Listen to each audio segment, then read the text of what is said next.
not just a case. You're not just a client. You're a person, and you deserve support. You deserve simplicity. You deserve communication. When you hire an attorney, you deserve clear, risk-free advice that guides you to the best possible outcome in your injury case. And that's exactly what the advocates have been providing for over 30 years. After your accident, you deserve closure. You deserve compassion.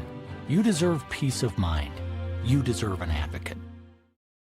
Hey, the Monty Show, as always, presented by the Advocates at theadvocates.com. We're live on June 11th, 2026. What a win for the New York Knicks last night.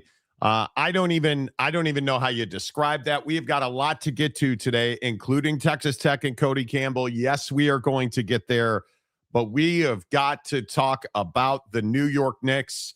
And as always, we are presented by the Advocates at theadvocates.com. 24/7, 365. That's when you can get the Advocates all day, every day, when you need them, where they need them. If that is on a video call, a phone call, you name it, the Advocates are ready to serve you. And the best part is you never reach into your pocket. And a lot of people ask me about that. What do I mean by that?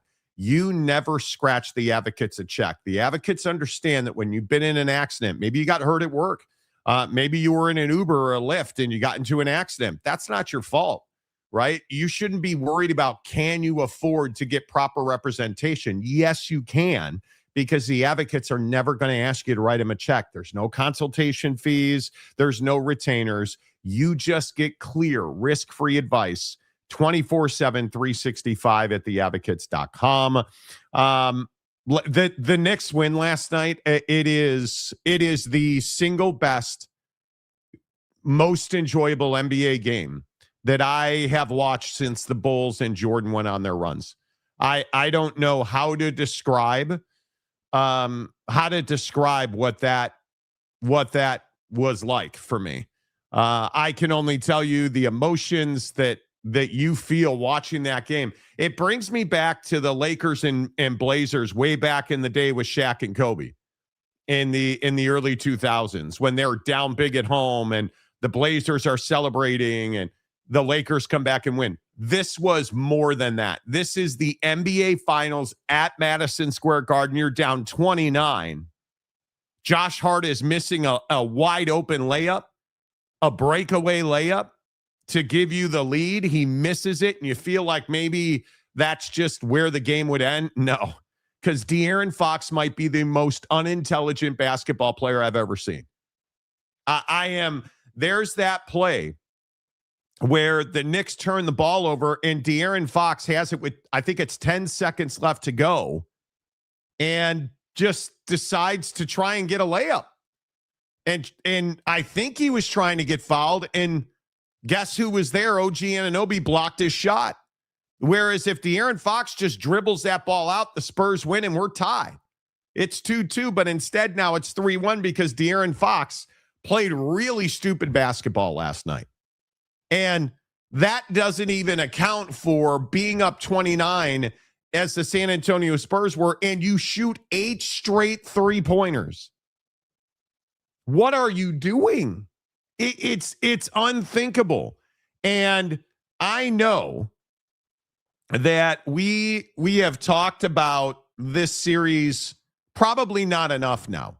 But now that it's pretty clear the Knicks are going to win the NBA final, they're going to win the NBA finals and an NBA championship. They're taking Larry home.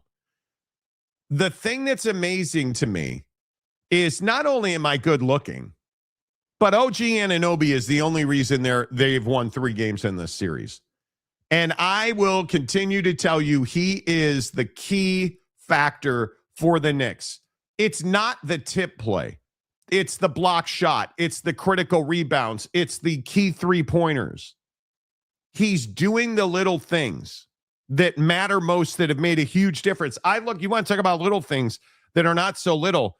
On that final play for the Spurs, the fact that you're able to have Karl Anthony Towns on the inbound, right? Like waving his arms, that usually means nothing.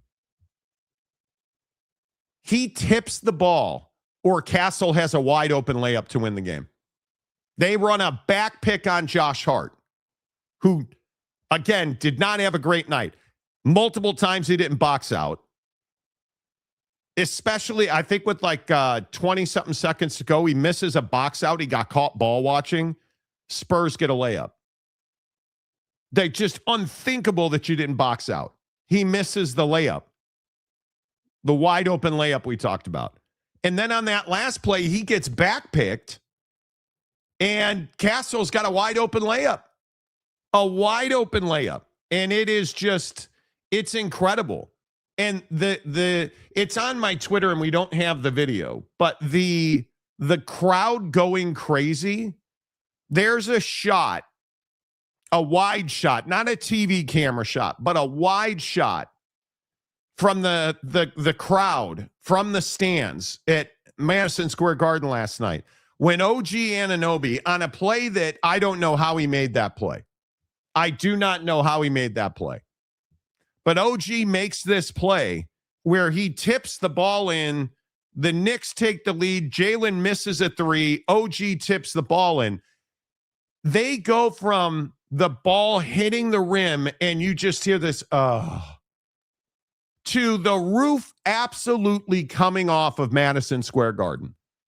It's one of the single greatest moments in the history of the NBA. OG Anunoby tipping that ball in. It's one of the greatest moments ever. I don't know how you replicate what the Knicks did last night. I don't know how you replicate that crowd, that environment. It's one of the greatest wins in the history of professional sports. That's the only way that I can describe it. It was unbelievable. I cannot believe the Knicks won that game. I cannot. They were down 29. I'm sitting there doing my real estate testing, right? Like I'm getting ready to take a real estate test. And I'm studying right now. And they're down 10. They're down 15. They're down 20. They're down 29. And you're just writing it off. I turn it off. I flip on an episode of International House Hunters. They choose the wrong house. Right? They always do. I'm watching the game on my phone while I'm studying. And all of a sudden, the Spurs just start shooting threes. Repeatedly. De'Aaron Fox turning the ball over. Repeatedly. Yes, I was thinking about Brendan Sorsby when De'Aaron Fox was turning the ball over. And probably I should have been thinking about Terry Rozier. But De'Aaron Fox is just playing stupid basketball. And when they got down 10, that's when I turned the game back on. And you're just watching it happen. And the Knicks are making play after play after play. And I hate going into the Victor Wembanyama choked thing. But are you telling me that Victor Wembanyama didn't choke last night? Can anybody explain to me how it happens that he completely disappears in the fourth quarter of these games? He just completely disappears.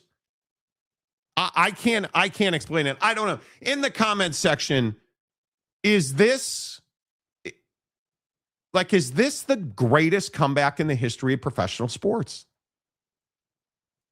Is the Patriots over the Falcons? I think this is bigger and better because it's the Knicks. I think it is bigger and better because it's the Knicks. It's New York. It's Madison Square Garden. It's the Mecca. It's the Mecca of basketball.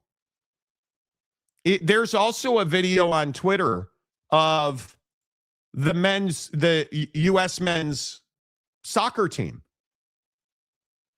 watching that last sequence when OG tips the ball in, and they go crazy. They dogpile each other celebrating the Knicks. It's incredible. It is incredible. Look at the crowd at MSG.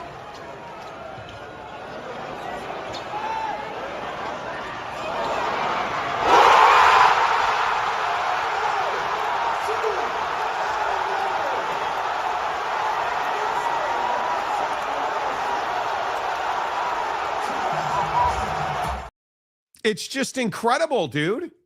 How do you, like, and I'm going to play it again. Listen to the, when Jalen Brunson misses the 3-point shot. Listen to the death in that crowd when he front rims his 3.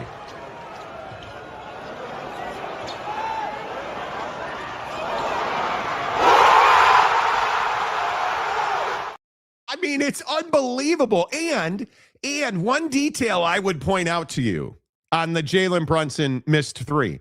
Do you realize how difficult it was for him to catch the pass? Look at him catch this pass. And I wish I could show you the original play. Obviously, I cannot. But look at the catch by Jalen Brunson off the inbound pass. Are you kidding me? If he doesn't catch that ball, that play never happens, obviously.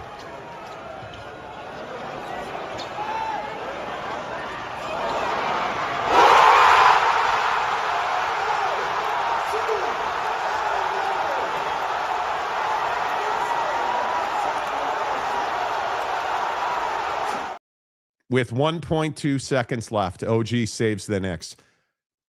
I don't know what you say about how great Madison Square Garden was. But I'm not trying to throw a damper on the Knicks celebration or the way that Knicks fans acted before the game yesterday and then after the game last night.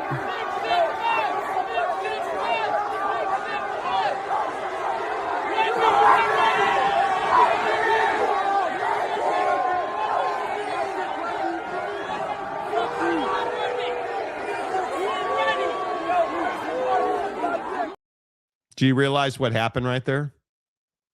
You probably didn't see it. That's a terrible angle, but they threw eggs at Victor Wembanyama. Never mind the terrible, horrible things that were said to him when he was leaving the hotel to get on the bus to go to MSG. To be throwing eggs at him and hit him in the back of the head with an egg is disgusting.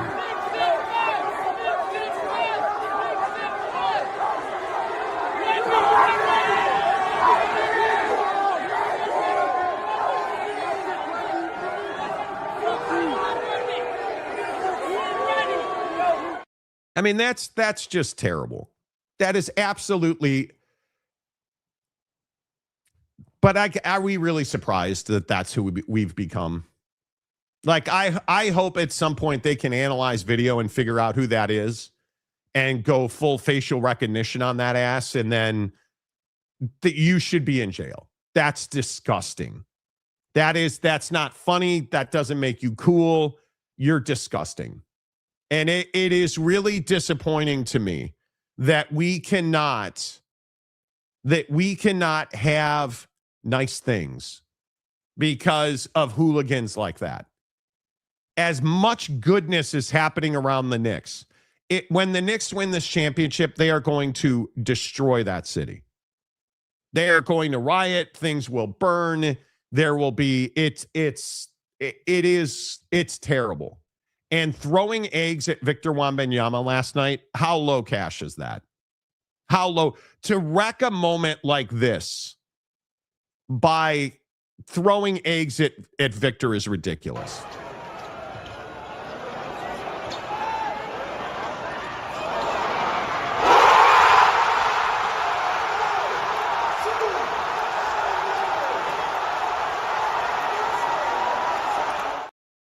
And saying that wrecked it is strong.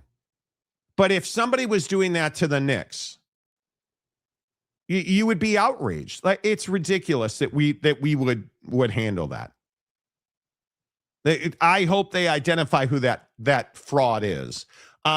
Real quick, let me play this video of the United States men's national team watching the Knicks game. Look how excited they get when OG tips that ball in.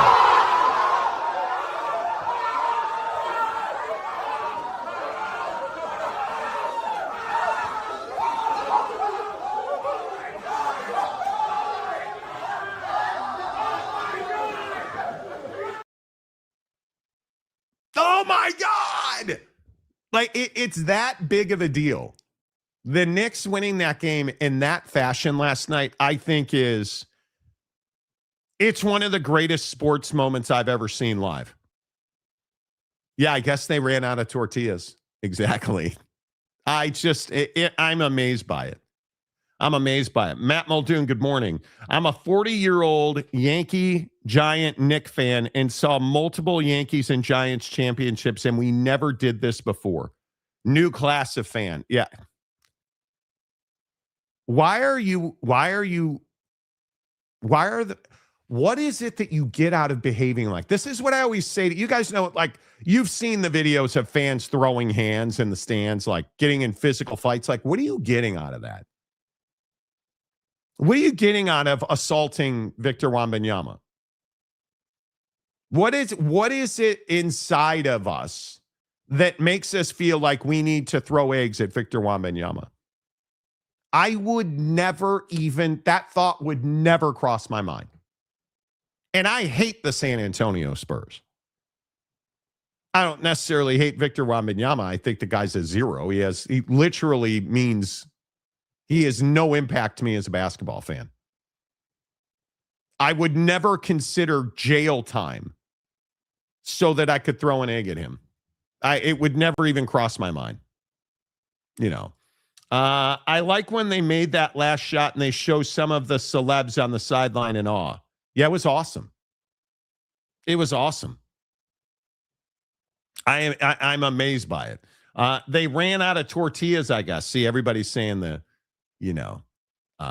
they're winning because of the Danhausen curse. Okay. Oh, is that the idiot that puts paint on his face or whatever? Yeah, that's like yeah. I saw that. Danhausen. Why do I hate professional wrestling so much? What is it inside of my soul? Because I used to love it. WCW, right? Like Wolfpack, like I used to love it. And I'm embarrassed for myself. MSG Energy was all time last night. One of the greatest arenas ever for a reason. Amazing. Just amazing. We are all South Africa fans today. Why? I don't get that reference. Waiting for a meltdown BDM video. Yeah, did he send me a video today? It would be incredibly disappointing not to have a BDM crash out video. Did he send? He did. I have not seen this. Man, do I dare just play this raw, unfiltered, uncut BDM? Because he did send me one yesterday morning. Damn right we are. We'll be able to overcome, and I feel like damn right you can overcome Victor Wembanyama. This is before the game. To win this game, the league does.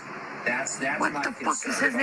If you're the Knicks, Jay, come on, baby. you Can't remember Jay. Got some sense in you. need to get away from Jalen Brunson hero ball, and you need to establish Karl Anthony Towns in this game early. Fuck him. And then He pushed Pinocchio up his ass and tells him to lie.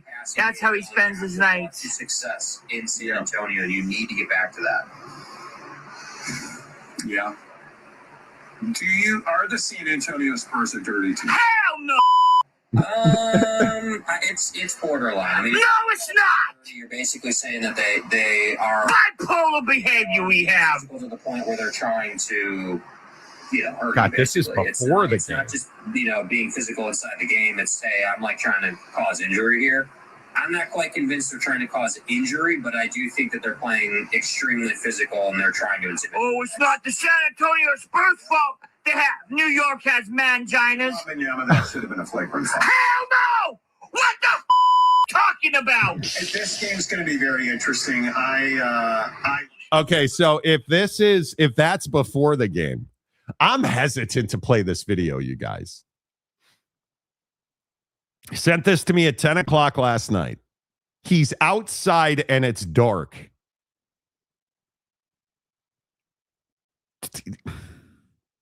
Do I play it? Raw BDM live on your YouTube machine. God. No BDM video after the game because he launched his phone. No, he...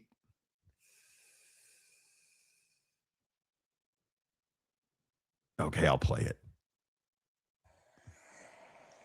Hey! Lover of the Constitution. I'm gonna get it tomorrow. Biggest NBA comeback in finals history. Will you just do one thing for me, Timothy? Nope. And this is real life.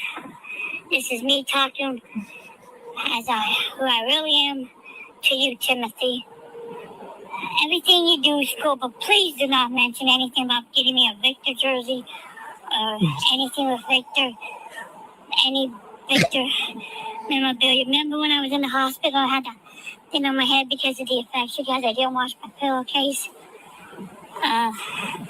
My family doesn't want me to have any Victor stuff, so just that. Anything else you can tease me, the ovaries. Whatever you want to tease me about. I tease me. The Spurs gave up a big lead, but thank God Victor didn't shoot a 3-pointer and was right. All right. What? Wide right? Don't talk about a Victor jersey because of the pillowcase. Do you guys remember the pillowcase incident with Big Daddy Magic? Where he didn't wash his pillowcase ever. So the back of his head was out to here. He had a huge infection. And for some reason, that means he's not allowed to have Victor Wembanyama stuff. You know, this is what you get for getting him the hoodie. Yes, it is. Yes, it is. It is, Taco Bell and pink eye. God, what a win last night. What a win. I think it is the single greatest comeback in the history of professional sports. It just, and I can't watch this video enough.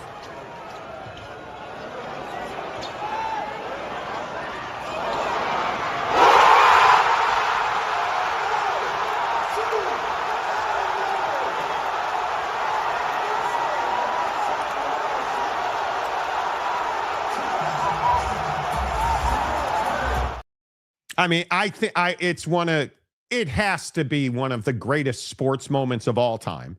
OG Anunoby tipping that ball in has to be one of the single greatest sports moments of all time. And that has to be that is the greatest comeback victory ever. It's better than Patriots Falcons. I don't know what else it would even be. And just the insanity of the Knicks at the Garden. And then you cake on top of that all of the nonsense.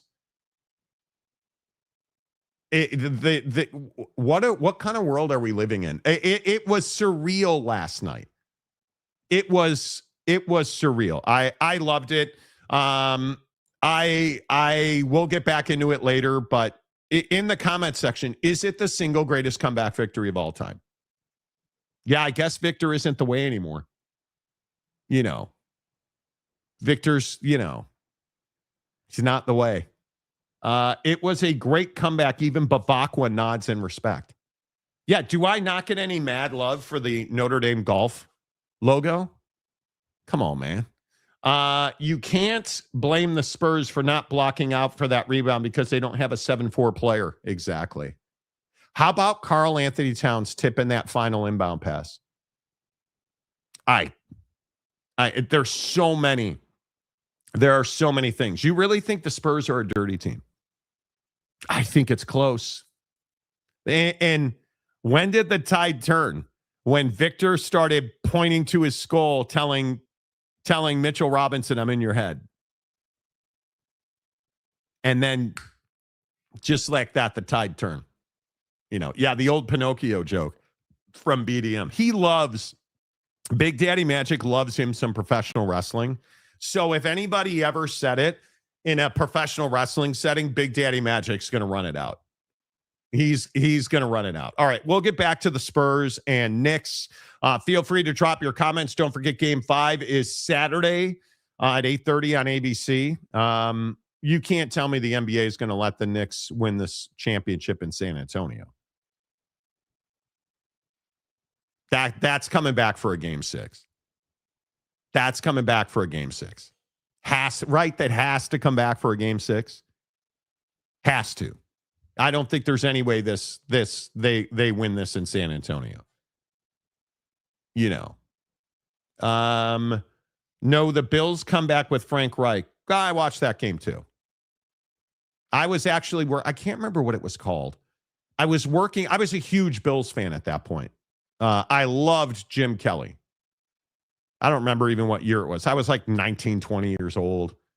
I was managing a sports apparel store at Woodfield Mall. I can't remember the name of it. But we had the game on in the store. And the funny thing is, people weren't shopping. People were watching that game, just watching it on TV. That could be being down 29 in the second half in an NBA Finals game. I think that is it's close. I mean, the explosion of the three-point shot probably factors in, but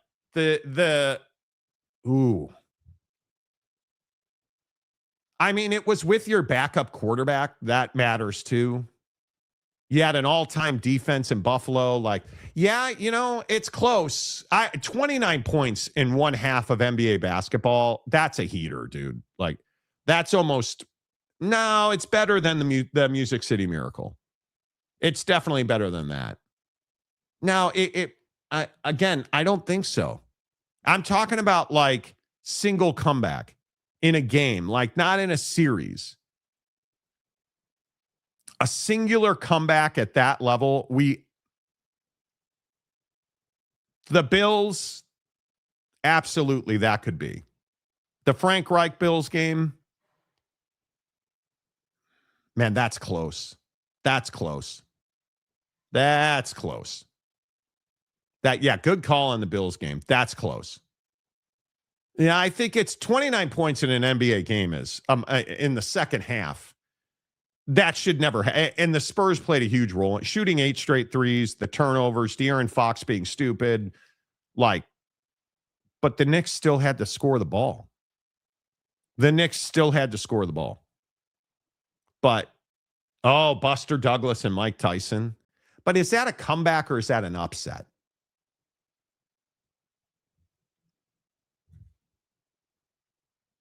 Man, now I'm going to go with 29 points in one half of basketball in the NBA. In the NBA, if this was November or January, I'd be like, yeah, great win. It's the NBA Finals at Madison Square Garden. I'm going to say this one takes it. Bills come back.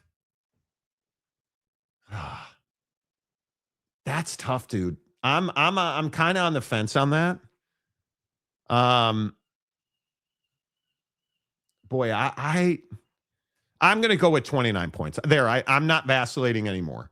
I'm going to go with the Knicks better than the Bills comeback. That's what I'm going to do. And I think I think that's where I'm going to go with that. Cuz what year was that? I think it is 1993. 1993. They were dead. That's right. 35-3. They were down 35-3. I think the thing that I'm stuck on with this, you guys, is Jim Kelly was hurt. So your starting quarterback's hurt. Your backup's playing. And you come back in, what was the final score of that game? 41-38 or something like that? Now, I'm going to stick with the Knicks. At the Garden, down 29. I think that's really difficult. I think that's a really difficult win to pull off. If the Knicks win the title, Knicks comeback is miles better than the Bills. I think that might be true. And they will. They're going to win. I think they win in Game 6 at home. That'd be my guess. 2017 Super Bowl? No, I don't think so. No, this win last night is better than Tom Brady's comeback against the Falcons. I'm pretty sure of that. I actually like the hoodie, considering how much you like golf. That makes sense. It's Notre Dame. It's Notre Dame in golf. Okay, synergy. Work with me. All right, let's rip Cody talk about the Texas Tech situation. What do you guys make of this? I don't know. I don't know. De'Aaron Fox is a stupid basketball player. So then I have to ask myself, and this is a very difficult question, so I'm sorry to make you think this hard. Is De'Aaron Fox more unintelligent at basketball? Is Cody Campbell just more intelligent but says stupid shit on Dan Dockich's show yesterday?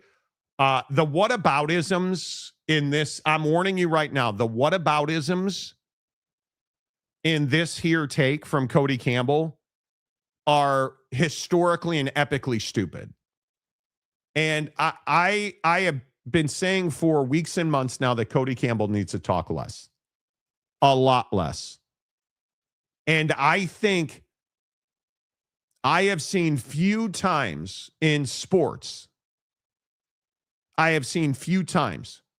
where a guy will say something so stupid and so far off base that he actually damages himself beyond repair. And I believe that Cody Campbell's whataboutisms in this video right here from Outkick and Dan Dockich, I believe this might be the most damaging stupidity I've ever seen. And you say, look, dude, you bet on your team. We're going to take care of you, but you can't play. Hey, look, but again, there are kids that are playing that have gotten DUIs, that have beaten up women. There are kids that have committed horrible acts. Nobody boycotted to play Penn State a few years ago when that horrible situation happened there. It was. Well, can I ask you then, why do you think people are wanting to boycott in this particular situation? Well, it's because you're right about all of this. It's because the college football world doesn't think that Texas Tech should be as good as we are. We've been a disruptor, just like Indiana has. And so we're a target, and we have been even before any of this started. Now, the volume has gone way up, and a lot of it's been directed at me and at Coach McGuire and at our university. But that's not fair. If this had happened at LSU, people would say, it's LSU. They're always going to kind of do what they do, and they're going to keep playing. But it happened at Texas Tech, and people don't want to compete with this. Of course, ADs in the Big 12 are saying crazy things and saying they don't want to play us. Well, they don't want to play us because they know he's good, and they don't want us to be as competitive. They want to have a better chance at winning the conference. So they're inherently conflicted in their opinion. And so, again, we're going to do the right thing by this kid.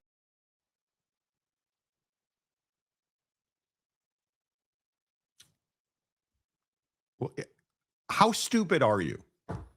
You cannot be this dumb. You're a billionaire. You've made billions in the oil game. How are you this dumb? How do you say stupid stuff like this on a level of epic stupidity, unintelligent speaking whataboutisms? Penn State? Penn State, really? We're going to bring up Penn State. Really? You are out of your ever-loving mind. You're comparing child sexual assault now to anything having to do with Brendan Sorsby. Like, what are we doing? And The thing that I keep saying, and Tech Fan lost their mind in our comments section yesterday, but he's an average-ass quarterback. Oh, well, Monty, everybody wanted him. I don't doubt everybody wanted him. There were not very many good quarterbacks in the portal. Why did everybody pass on him? LSU could have had him. They said no. I think they probably did their homework. But you saying that if LSU had signed him, everybody would be like ignoring this. No, they would not. This is the line in the sand. The one thing, you cannot gamble on sports. You cannot gamble on your own sport and then expect people not to make a fuss. And your whataboutisms of domestic violence and child sexual assault are disgusting. And I'm trying to understand why all of this over Brendan Sorsby. He's readily replaceable. Again, I'll keep going back to the stat that nobody wants to talk about. He was the 48th passer in the country last year. Baron Morton was 49. He's not better than Baron Morton. Yet here we are fighting for this guy with whataboutisms on Penn State and domestic violence. This is one of the craziest crash outs I've ever seen. It is wild to me, the whataboutisms. It is wild to me that we continue to see Cody Campbell do stuff like this. Bro, you won. Stop talking. Right? Why are you going after Georgia? Why are you going after LSU? Why are you going after Penn State? Why are you whataboutism everything? You won. Stop talking. All Cody Campbell and Joey McGuire have to do here is shut up and everything's fine. Everything is fine. At least with the Joey McGuire bite yesterday, and it's not better. And as one guy I talked to yesterday said, Texas Tech is the laughingstock of college football right now. And a lot of it is Cody Campbell just saying stupid stuff, but Joey's not helping. And Sorsby is recovering from an addiction. He's recovering. Like, I've sat down with this young man multiple times, and the things that he is going through and what he's been through is serious. As a society, we've been okay with other things that happens and allowing players to play, and this has been the one thing that has united people that we're against, you know. And it's crazy because it's not murder, it's not beating somebody, or so there's a lot of things that we're working through. And you can tell their plan is to, okay, let's whataboutism the hell out of this thing. That's their plan. That's your PR strategy, is whataboutism? Well, it's not like it's Penn State, boy. That's your argument. This is one of the incredible crash outs I've ever seen. Because it does not get better from here. I'm telling you right now, it does not get better from here. And just looking at the reactions to the fact, and this is the thing that I'm trying to understand, because the facts of this case, according to Brendan Sorsby, $90,000 addicted to micro betting in Major League Baseball, where, all right, $10 on this being a strike, $10 on this being a ball, $10 on this ball being grounded out to short. Like, that was the majority of his bets. But he also made 300 college football bets, 40 of them on the Indiana Hoosiers. He bet on college football and he bet on his own team. 40 of those bets while he was at Indiana, he bet on Indiana. It's the only thing you can't do. It's in black and white, man. So what about isms to it? Well, it's not murder. It's not like he killed anybody, Monty. That's the level you've sunk to. Do you guys see what I have been saying about Cody Campbell this entire time? As Cody Campbell now continues to spiral and destroy Texas Tech football. Cody Campbell thinks his wallet enables him to say whatever he wants to say, and people will just be like, wow, what a billionaire. Man, do you guys see all the hundreds in his wallet? My God. No $5 bills in that thing. You don't get a free pass. Your words have consequences. And you comparing Brendan Sorsby to Penn State is one of the stupidest things I've ever heard. And I truly do not believe that Cody Campbell is unintelligent. Just the opposite, which is why I am shocked that this is the messaging. Because it's a strategy, not just with Cody Campbell, but very clearly across Texas Tech, because Joey McGuire is doing these touchdown quarterback club luncheon things, parroting the exact same whataboutisms. It's not like he killed anybody. I see guys with DUIs all the time. They just run stairs. Whataboutisms. I'm amazed by it. And I think the harder part here is, as you keep talking, as you keep saying this stupid stuff, the Big 12's just getting their ducks in a row. They're just getting their ducks in a row. And Cody Campbell and Joey and all of the Tech fans can dance around the campfire and say, hey, we're going to be fine. There's nothing they can do. I'm going to say that there's some stuff they can do. And again, I will continue to tell you. And what have I told you about the capability and the ability of the Big 12 to take action? Because I know that as we sit here, programs are already not going to schedule Texas Tech. We already know that. That is happening. Right? And it's happening because Cody Campbell talks too much. That's why this is happening. Quite literally, it's happening because Cody Campbell talks too much. And so when we sit here and we start to say, well, Monty, there's nothing anybody can do. We're in full control. There's nothing they can do. Well, it turns out that some of the best legal minds in the country, this is Tom Mars, a legal expert, agree with me, because what did I say on Monday, I guess it was, whenever this broke? Oh, the bylaws in the Big 12 are going to come back to get Texas Tech.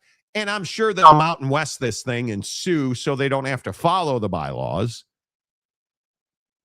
But they have the authority to amend the Big 12 bylaws at any time to specifically require the immediate suspension or dismissal of any school which knowingly plays an athlete who has admitted to placing bets on his own team.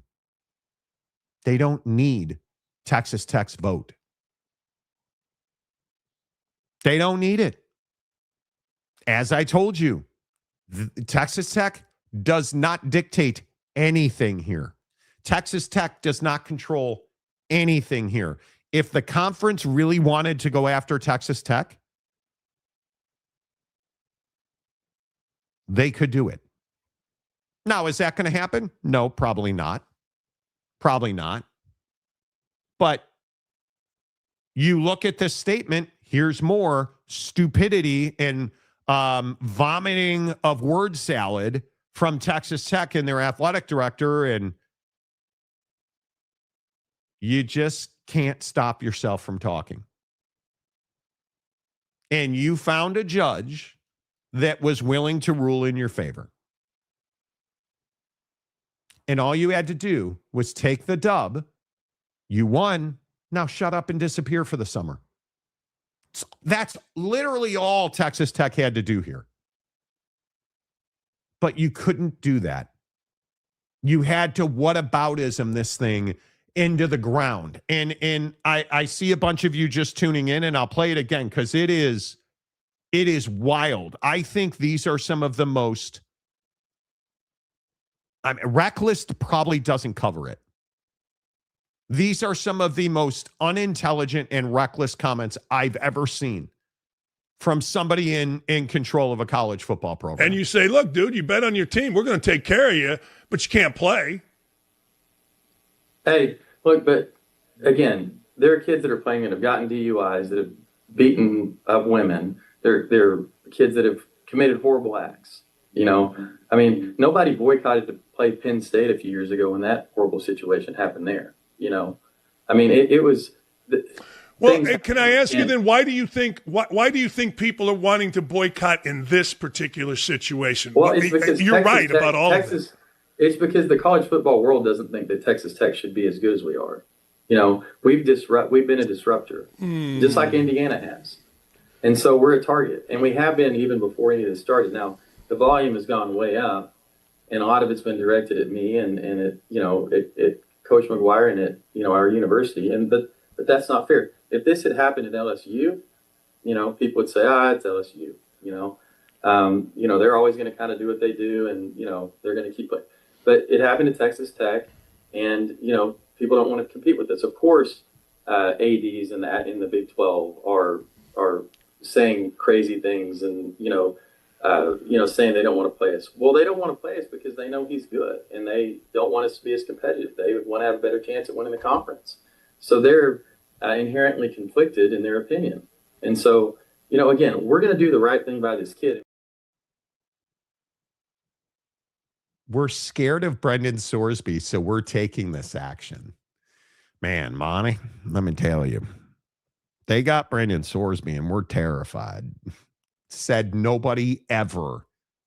The idea that Brendan Sorsby has struck fear into the hearts of the Big 12 is just not accurate. Oh, they're bitter that we're winning. You have won nothing. You've won nothing. Literally, you've won nothing. Nobody is like, well, we got to find a way to put down this Texas Tech uprising because we can't. Bro, seriously, nobody is saying that. No, you've won nothing. You've spent a bunch of money that has netted you 0 college football playoff wins. You've won a conference. And again, everybody, I'm wearing a Notre Dame shirt. We didn't even make the college football playoff last year.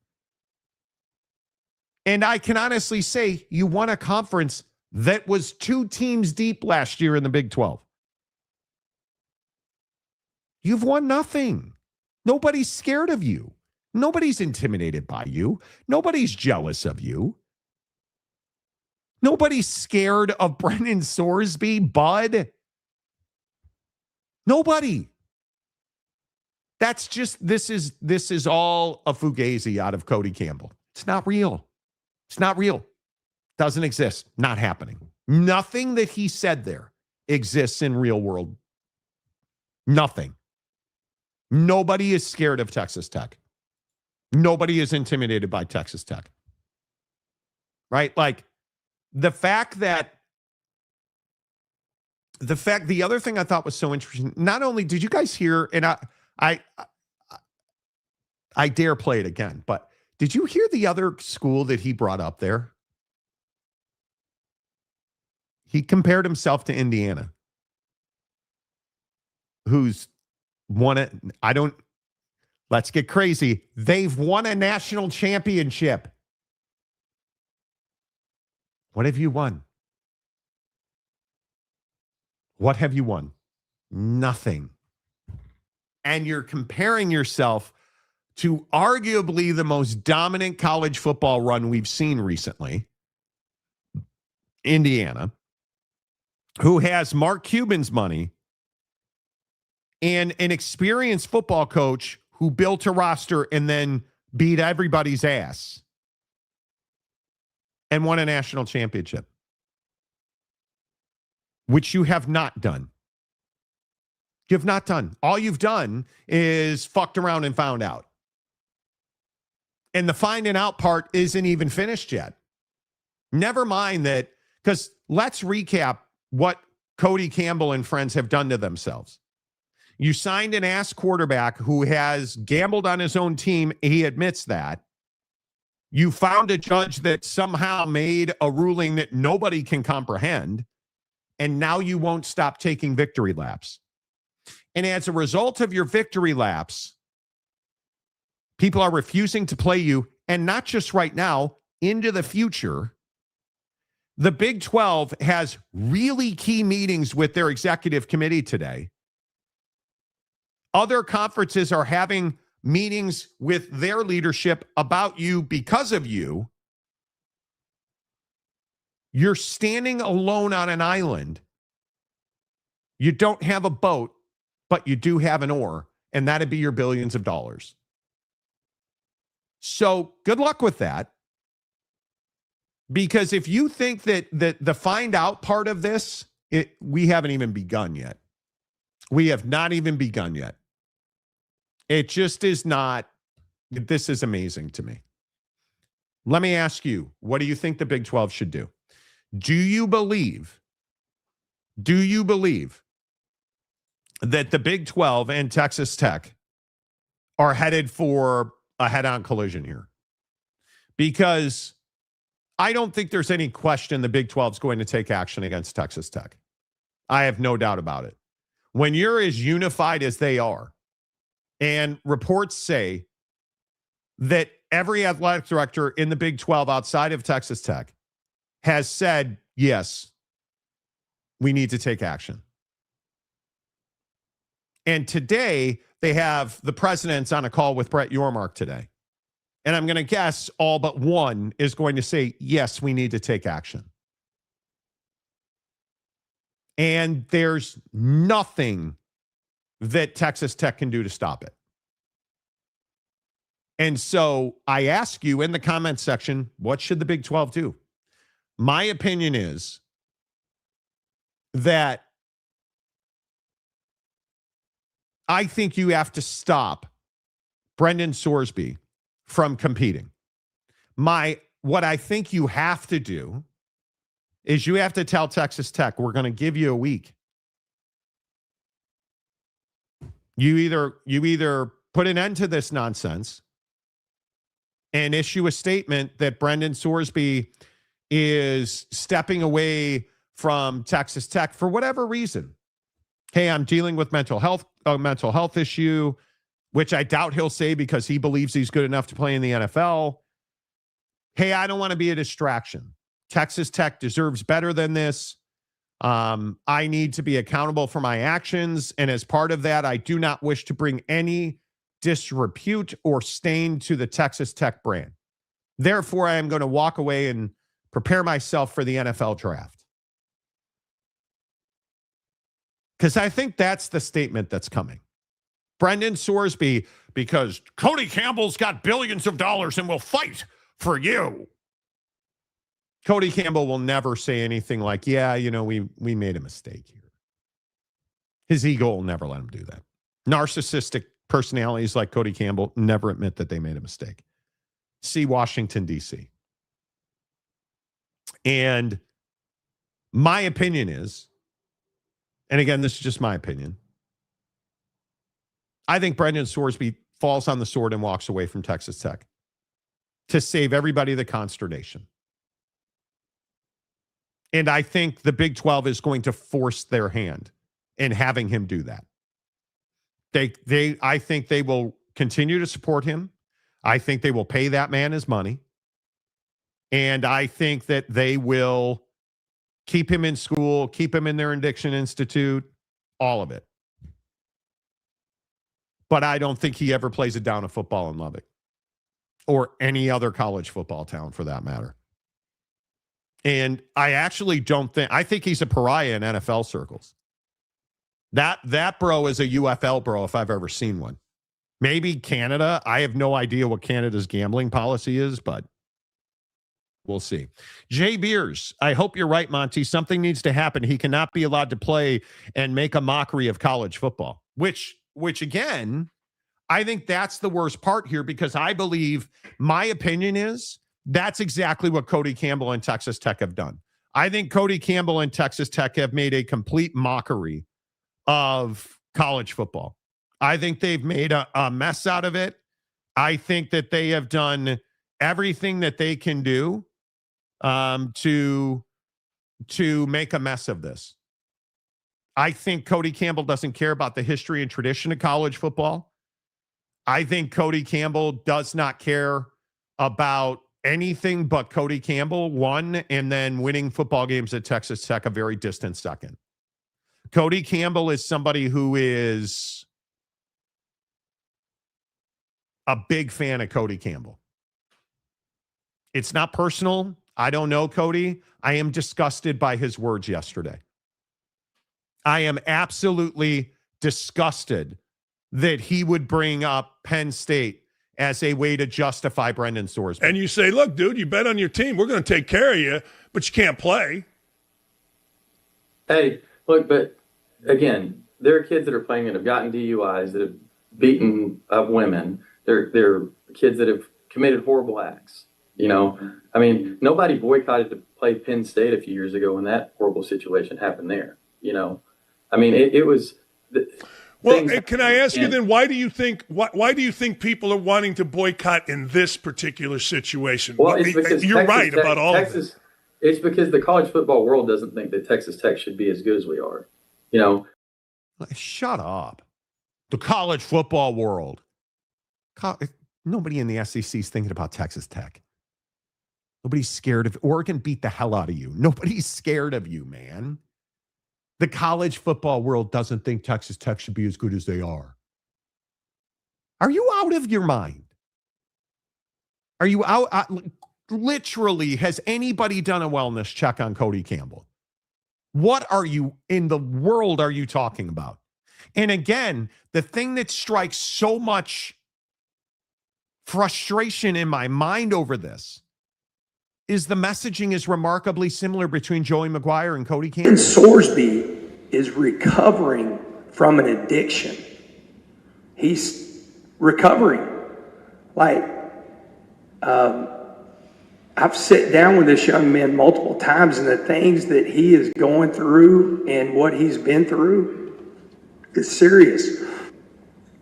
As a society, we've been okay with other things that happens and allowing players to play, and this has been the one thing that has united people that we're against, you know. And it's crazy because it's not murder, it's not beating somebody, so there's a lot of things that we're working through. Like this is your PR messaging. This is your PR messaging. And what does the rest of college football think? If we see the player actually play the majority of the season, again, there's not been any discussion of consequences. I think it has to go beyond that. I think just not scheduling them is maybe a step, but it's not a big enough step. This is going to take a huge cut out of the soul of college athletics. And I think we have to take much more, perhaps you would say draconian action that would prevent them from participating in some of the other competitions. You know, maybe they play their seasons, but maybe there's something more that impacts their ability to participate in the postseason. What did I say yesterday on the show? And now you have Joe Castiglione saying that on ESPN radio. Like, this is not rocket science. The thing that is so funny, and then I promise I'll get to your comments here on the Monty Show, presented by The Advocates at theadvocates.com. Make sure you give us a thumbs up. Please hit the like button. You have Joe Castiglione saying, well, let them play the regular season, but when the postseason comes around, they're out. Would they ever say that about LSU? Would they ever say that about Alabama, Ohio State? Did they say that about Michigan? No. Everybody's openly saying it about Texas Tech. Do you know why? Because it's just the opposite of what Cody Campbell said. Oh, they don't think we should be they're scared of us. Brendan Sorsby is really good. No. But nobody gives a rat's ass about you. You're irrelevant. You are irrelevant. And I'll continue to say this about Cody Campbell. Cody Campbell's entire identity is he's a billionaire. That's his entire identity. That's all he's got. Because he's not now, he's proven to us, in my opinion, he's not now a good human being. When you're comparing Brendan Sorsby's situation to child sexual assault, I'm going to go ahead and say you're not the best cut of human being we've ever seen. The whataboutisms are remarkably disgusting. When you're comparing Brendan Sorsby to DUIs and domestic violence, you're disgusting. You have, and I said this in a short, and I'm going to continue to say it, and it's on the channel, is our good friend James always says, it's on the record, it's on YouTube. Go listen to the shorts I've done on Cody Campbell. He lacks morals, ethics, and integrity. And every time Cody Campbell opens his mouth, he proves to you that he lacks morals, ethics, and integrity. Every time Cody Campbell opens his mouth and brings up child sexual assault in comparison to Brendan Sorsby's decision to bet on his own football team 40 times. He is living, breathing proof that being a billionaire does not create character or fix your character issues. It simply reveals them. Cody Campbell lacks character. Cody Campbell does not have morals, ethics, or integrity. That's the core issue at Texas Tech. And I'm tired of hearing about, oh, we're going to support this kid. You don't have a choice. You signed him. You have no choice but to support him. You're acting like giving the kid a scholarship and helping him with his gambling addiction is some Mother Teresa type shit. Well, I got news for you. It's not. It's the only thing that you're able to do. That's the baseline of what the Brendan Sorsby conversation is. It's not the end or somehow, hey, here's a bozo button. Congratulations. You helped an addict through his addiction that you helped create. I would remind you, because Texas Tech also benefits from gambling. Because remember, in his lawsuit, that somehow, some way, he had the Speaker of the House of the state of Texas, as his second chair, with, of all people, Jeffrey Kessler, his first chair. How did he afford that? Because I love the argument that, oh, well, Monty, Texas Tech's not the one that sued anybody. We didn't bring this legal action. So let me get this right. The quarterback that you're paying $4.6 million, and again, Cody Campbell says, excited, happy to pay $4.6 million to Brendan Sorsby. You think he took the NCAA to court on his own volition? Texas Tech had no role in that. They didn't talk to him about that. They didn't advise him. They didn't. You're really telling me? Because my opinion is there had to be a baseline conversation. Yeah, if you win, $4.6 million is yours. If you can get an injunction, that conversation didn't happen. Come on. Yeah, it did. You damn well know it did. You damn well know it did. You can't sit here and celebrate your victory and then say, well, we didn't sue. Injunction. What? I mean, we're really happy he got an injunction, but we would. Yeah, you did. Come on.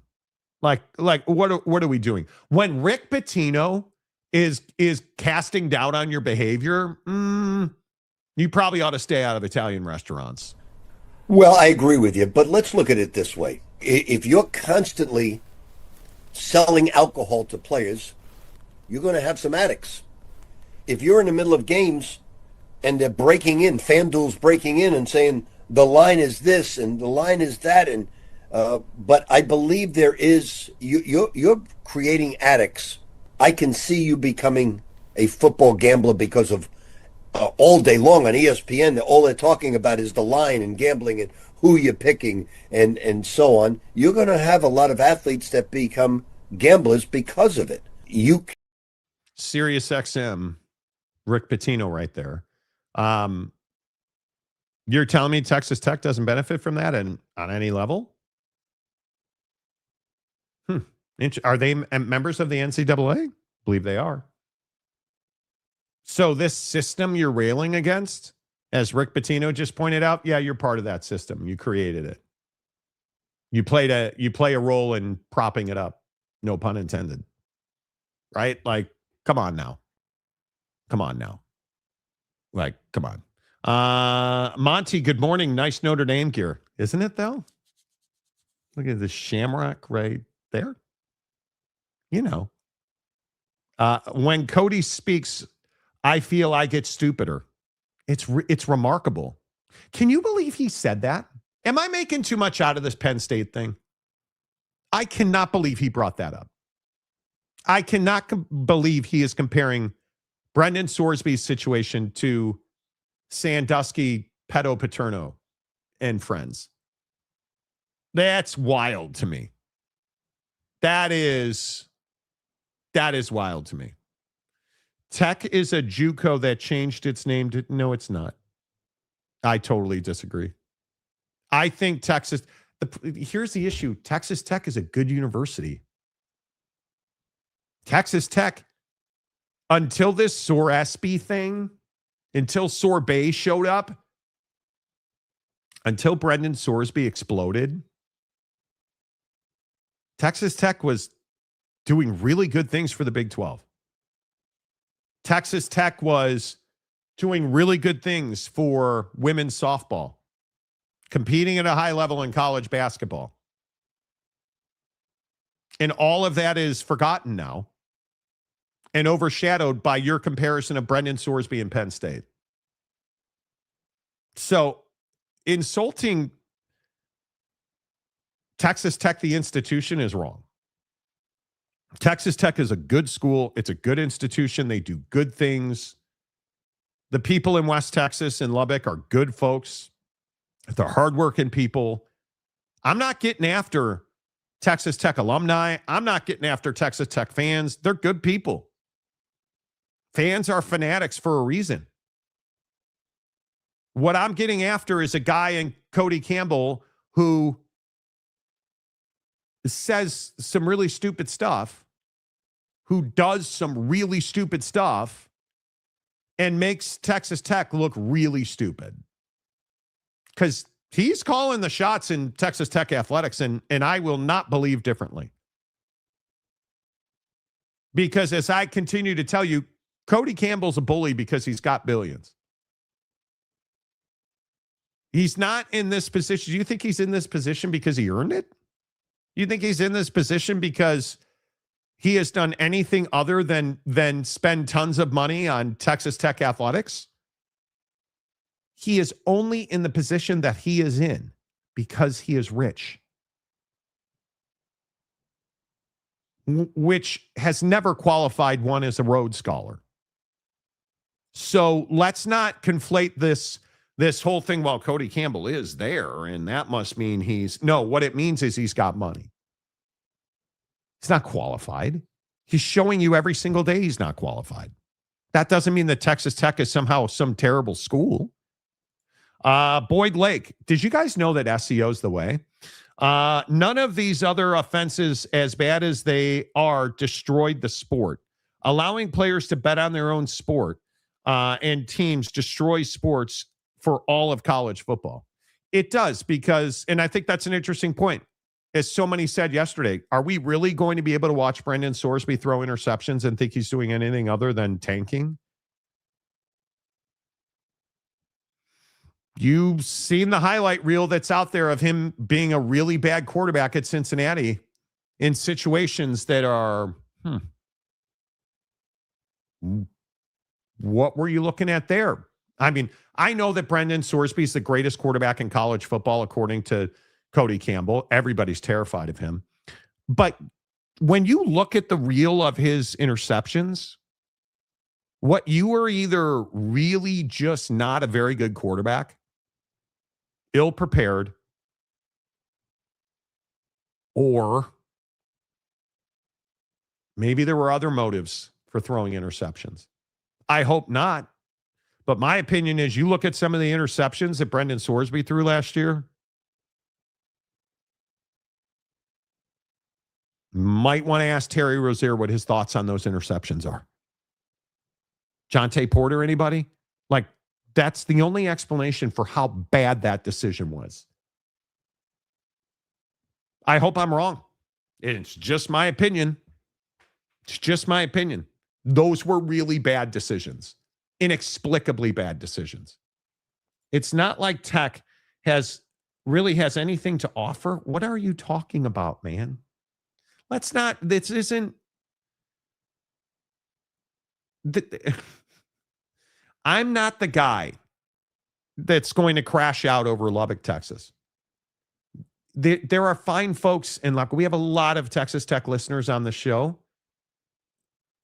People in West Texas are not bad people, man. What are you talking about? Ken Maynor, they should rebrand as West Texas Red Asses. Okay, well, that's accurate. Jimmy Otson, hello. Am I being gaslighted? Is Sorsby so good that he's worth all this trouble? Is he that much better than his backup? He's not. Because I actually think Will Hammond's a better quarterback. Truth be told. I think Will Hammond's the guy you should have gone all in on. Right? That's the guy you should have gone all in on.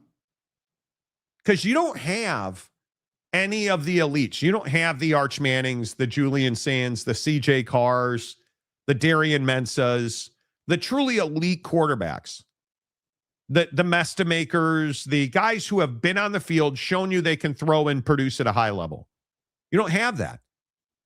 You have Brendan Sorsby and you have Will Hammond, who tore his ACL last year. We're going to find out because don't forget, man, terrible, huge penalty of missing Brendan Sorsby for the Abilene Christian game. How will we ever survive? Stop. What's next? Is Joel Osteen going to say Sorsby is cured as Lakewood Church gets a huge donation? Praise Jesus. Come on. Chewy. Hello, Chewy. Good to see you, dude. What happened at the Dodgers do? Like, what are you doing? Anyway, red gamblers are going to make the Big 12 radioactive. And I think the Big 12 knows that for sure. Ryan Duffy, Sorsby needs to never play for Tech, but spare me the soul of college football chat from any scumbag in the SEC. Wow. Okay. Dale Donuts. Dude, you seem a little turned up today. The only thing I ever remember Tech doing was mostly coming close to putting up a touchdown or two as a win against Texas and OU. Right, but it's clearly a new era of Tech football, right? I mean, you're spending the requisite money. You have the facilities. You have the talent. You just don't have a quarterback. Right? I mean, now you take away Cody Campbell's billions, well, you're ass. You're not good. Yes, Chewy, exactly. Tech was ass before the money. And we romanticize Coach Leach, the Connex box. We romanticize all of it. The Connex box. Still amazing. But it is what it is.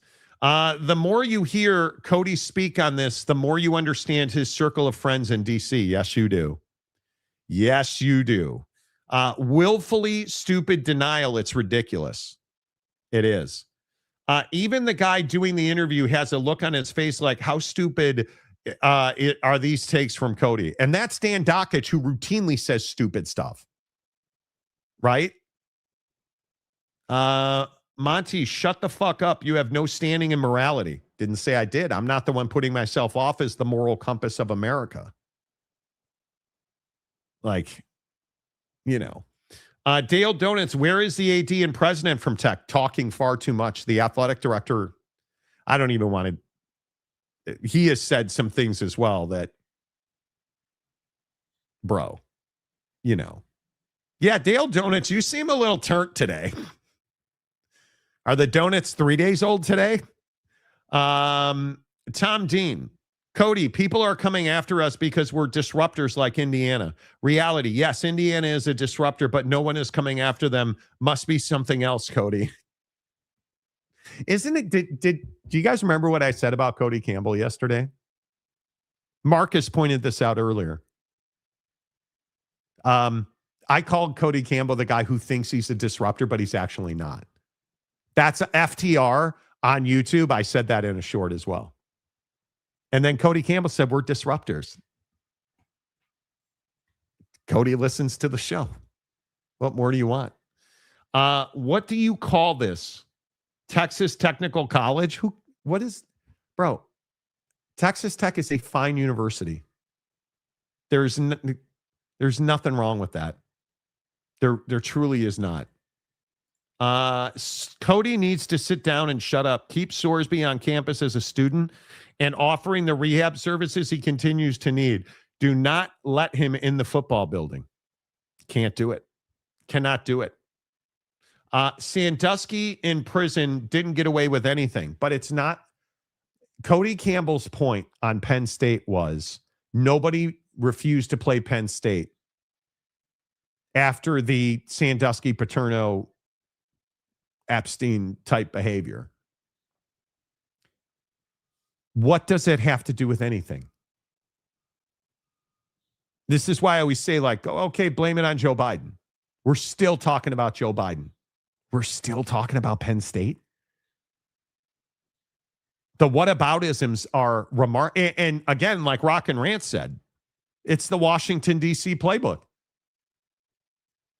We literally, our president was asked about incredibly high inflation. He said, I love inflation. Who doesn't love some inflation? Go check. He said that. And now you get Cody. Well, I mean, if LSU had done this, Sandusky and Paterno didn't see any boycotts back then. They ripped statues down, bud. Now, I don't think Penn State should be playing football now, before, or ever since the Sandusky pedo Paterno stuff. But the idea that there was no sanctions or punishment or that they didn't pay a heavy penalty, they didn't pay heavy enough. But that's not the discussion. You comparing yourself to LSU, please. Please. Come on. Like, it's really dumb. It's really dumb. Jimmy Otson, before the Sorsby situation, Tech targeted the media deal by arguing about Friday night games, then took aim at the P2 through legislation. But I'm really glad you brought this up because I forgot to bring this up. The other thing that Tech fans so passionately loves to say, Cody Campbell's fighting for the future of college football, Monty. Okay, well, you tell me. Because, again, I'm with you. I'm not the smartest tool in the shed, right? I'm not the guy, and I never claim to be the guy who's going to save college football. But you listen to this right here. Is this the guy that, because remember, he's the guy that's saving college football if you ask Texas Tech fan. Is this the guy you want in charge of saving college football? And you say, look, dude, you bet on your team. We're going to take care of you, but you can't play. Hey, look, but again, there are kids that are playing that have gotten DUIs, that have beaten up women. They're kids that have committed horrible acts. You know, I mean, nobody boycotted to play Penn State a few years ago when that horrible situation happened there. You know, I mean, it was. Well, can I ask you then, why do you think people are wanting to boycott in this particular situation? Well, it's because you're right about all of this. It's because the college football world doesn't think that Texas Tech should be as good as we are. You know, that's just not true. No, that's not the guy I want saving college football. This guy's ability to blame people is next level. And you look at who's been in charge over the last decade, who's been running this thing. and it is those college commissioners. So while I think that they have a lot of experience, they're smart people, and I respect their position and that they are paid to advocate for their own interest and the interest of their conference. So they're going to have a certain perspective, but I don't understand the concept of completely leaning on and completely going with the ideas of the people who have presided over this period of time where college sports has collapsed and collapsed into a state of chaos. So wait, it's collapsed into a state of chaos because we have no rules and laws. And these people, the commissioner, these people don't know what they're doing. Well, what are you? What are you? Are you the guy who has all the solutions? Because, dude, I don't want you anywhere near saving college football. You want to worry about Texas Tech and you want to go play golf with Donald Trump and hobnob with the politicians? Because to Jake's point, Jake always says on the show that Cody Campbell wants to be a politician. Guy, go run your campaign. Please leave college football alone. Because you're not helping. You are not a solution. He is truly not. Is this the guy that you want saving college football? I'm going to say no. The answer is no, I don't. I do not want him saving college football. I do not. Texas Tech was more respected when Coach Leach was there. Certainly in this moment, exactly. Yeah, deflection, it's amazing. It is truly amazing that everybody else is the problem. Cody Campbell's the solution. You're all the problems. And you're the guy now who has said, we're going to excitedly and happily pay $4.6 million to Brendan Sorsby, who has admitted he bet on his own football team 40 times. And that is saving college sports. Right. I guess my little pea brain just can't compute that. Frogfather, Jake should do a solo show tomorrow, Monty. Yeah, Jake should get equipment that works. Rules for thee, not for we. Exactly. Cody loves inflation of his ego. I think Cody Campbell is the classic guy who money gave him influence. It's not hard. If you just listen to people talk, if you spend far more time listening and far less time talking, you quickly begin to understand who people are. And the more and more that Cody Campbell talks, the more and more we begin to understand who he is. It is remarkable, the crash out of this dude. I don't know that we've ever seen it before in college sports. Somebody who just all he had to do was not talk, and everything would have been fine.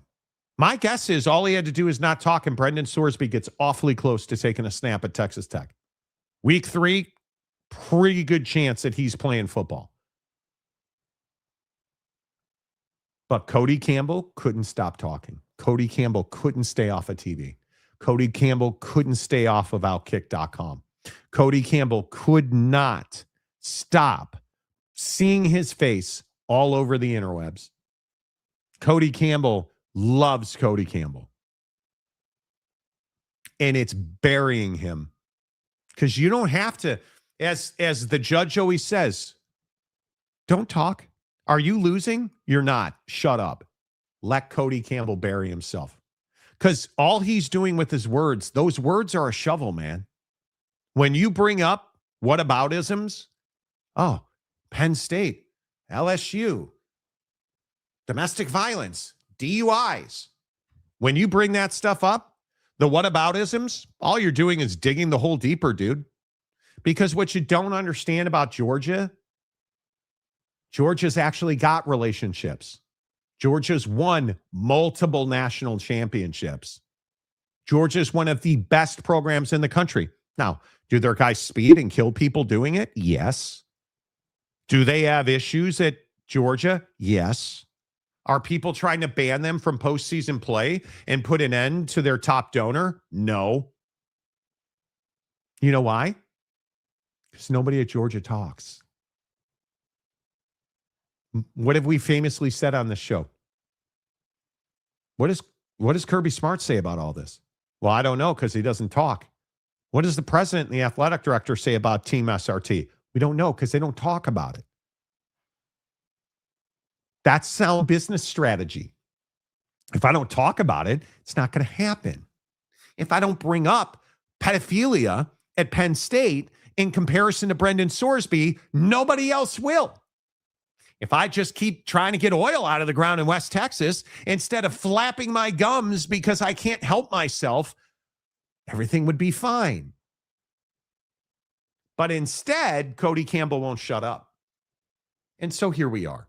Cody Campbell, you guys, just let him talk. Keep putting in the interview request. Keep texting him. Hey, come on the show. Come on. Let's talk about Jerry Sandusky. Team SRT. How do you feel about them guys in Georgia, Cody? And just let him keep burying himself in word salad. It's the tried and true playbook. You want to put somebody in the crowd, just ask them a question and shut up because they will run for days. They'll Forrest Gump that ass, dude. They will just run. I just kept running. Cody Campbell will just keep talking. Wind that dude up and he will just keep going about LSU. You really think LSU? What did we find out about the governor of Louisiana? Buddy is not a great public speaker. Do you know how we know? Because he spoke in public about college football, which, like Cody Campbell, he knows nothing about. And he buried himself.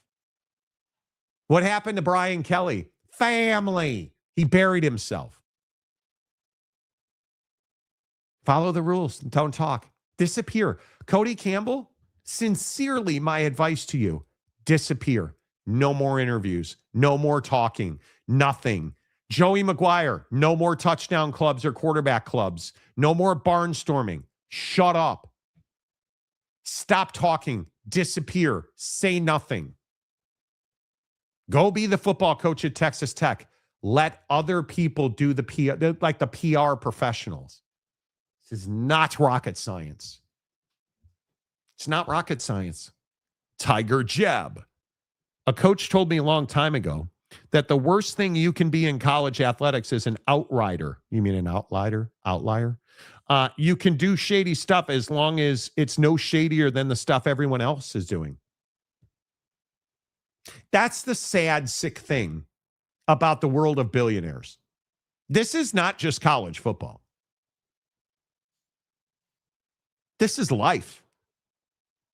You can get away with it. Just don't be the most egregious criminal, right? This is driving down the freeway. Bro, I have a $100,000 BMW that can go 300 miles an hour, I would assume.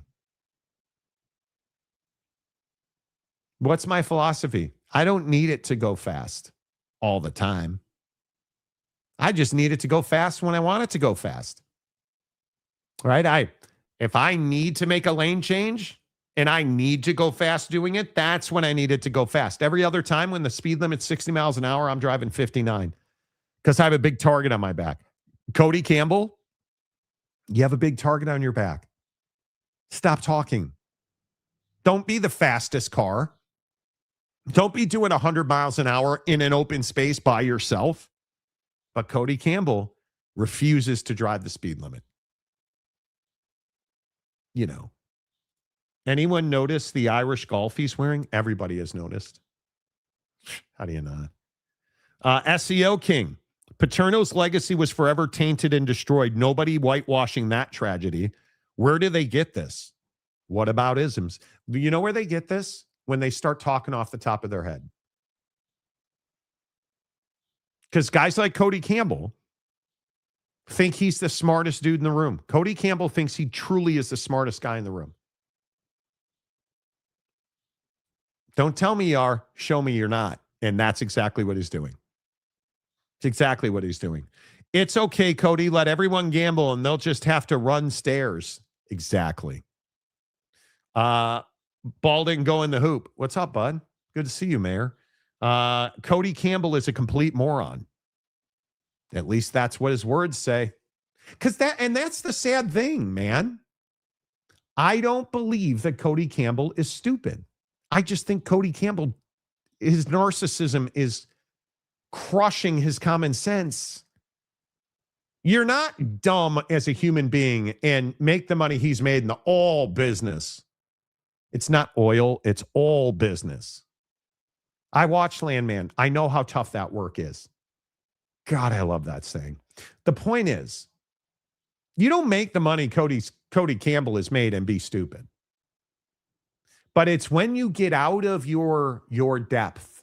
You're out of your element, Donnie. Right? Cody Campbell can't swim, and he's in the deep end. Cody Campbell doesn't know college football. He tells you he does. His wallet makes you think he does. He does not. He doesn't know relationships. He doesn't know PR. He doesn't know how to operate at a high level with other people who are smarter than him, more experienced than him. He just wants to throw rolls of quarters at you. And I am telling you, hell, it's like the Joker in The Dark Knight. Right? Batman's coming and you're going to be strung up by your ankle, hanging upside down. It doesn't matter if you have a pile of money. Right? It doesn't matter. As the Joker said, everything burns. It doesn't matter if you have a bunch of money. You're not smart. You're talking too much. Joseph Melendez, hello. It's interesting to hear about Penn State when they were many Tech fans in forums saying that Tech should hire Art Briles and that he paid his dues a few years after they trashed him. Yeah, no kidding. Mike says Cody Campbell is what's wrong with football. Totally agree. Said that yesterday. Look at the title above his head in that last video. Look at the title above his head. And you look at who's been in charge over the last decade, who's been running this thing, and it is those college commissioners. So while I think that they have a lot of experience, they're smart people, and I respect their position and that they are paid to advocate for their own interests and the interests of their conference. So they're going to have a certain perspective. But I don't understand the concept of completely leaning on and completely going with the ideas of the people who have presided over this period of time where college sports has collapsed. And yeah, so let's go with your ideas. Right. He is saving college football, Mike. We don't hate billionaires enough. I don't think we should hate billionaires. Listen, my singular issue with Cody Campbell is he talks too much. Cody Campbell, I'll just keep saying, Cody Campbell is a bully because he's a billionaire. If Cody Campbell was broke, he wouldn't be a bully. You wouldn't even know his name. Cody Campbell is that guy who is not in the position he's in based on merit. Cody Campbell is only in the position he is in at Texas Tech because he's a billionaire. That's it. That doesn't make him smart. That doesn't make him intelligent. That doesn't make him an operator. That doesn't make him a good businessman. It means he's rich. In the oil industry, boy, he's probably amazing. But guess what I don't talk about? The oil business, because I don't know shit about oil. And Cody Campbell doesn't know shit about college sports. He's only in the position he's in at Tech because he's a billionaire. Dude, just scratch a check and get out of the way. Like, you're killing Texas Tech right now. It's crazy to me. Joseph Melendez, the best part is I am on the Tech on 3 site. He was the one who wanted Bryles the most, but leadership pushed back on him. Could be true. Haven't seen it myself. Only he can fix it. That's right. That's right. And if you're just tuning in this morning on the Monty Show presented by The Advocates at theadvocates.com, let's reset everything because there's a lot going on today. We've talked a lot of Knicks, and we're going to get back to that in 20 minutes. Is the Knicks win last night the single greatest comeback in the history of professional sports? I think it is. The Bills, that Bills comeback was against, the Oilers, the Houston Oilers. The Bills comeback over the Houston Oilers earlier was nominated to compete with this Knicks game last night. In the Garden, NBA Finals, I think I'm probably sticking with the Knicks, but that's a great poll. I think that's very close. And obviously, this Texas Tech story is a big one. This Texas Tech story is a big one. If you did not hear Cody Campbell and his whataboutisms yesterday on Outkick.com, it is a remarkable piece of tape. And Joey McGuire at the quarterback club luncheon yesterday, also with a remarkable piece of tape. We'll play them both for you after this from the Advocates. You're not just a case. You're not just a client. You're a person, and you deserve support. You deserve simplicity. You deserve communication.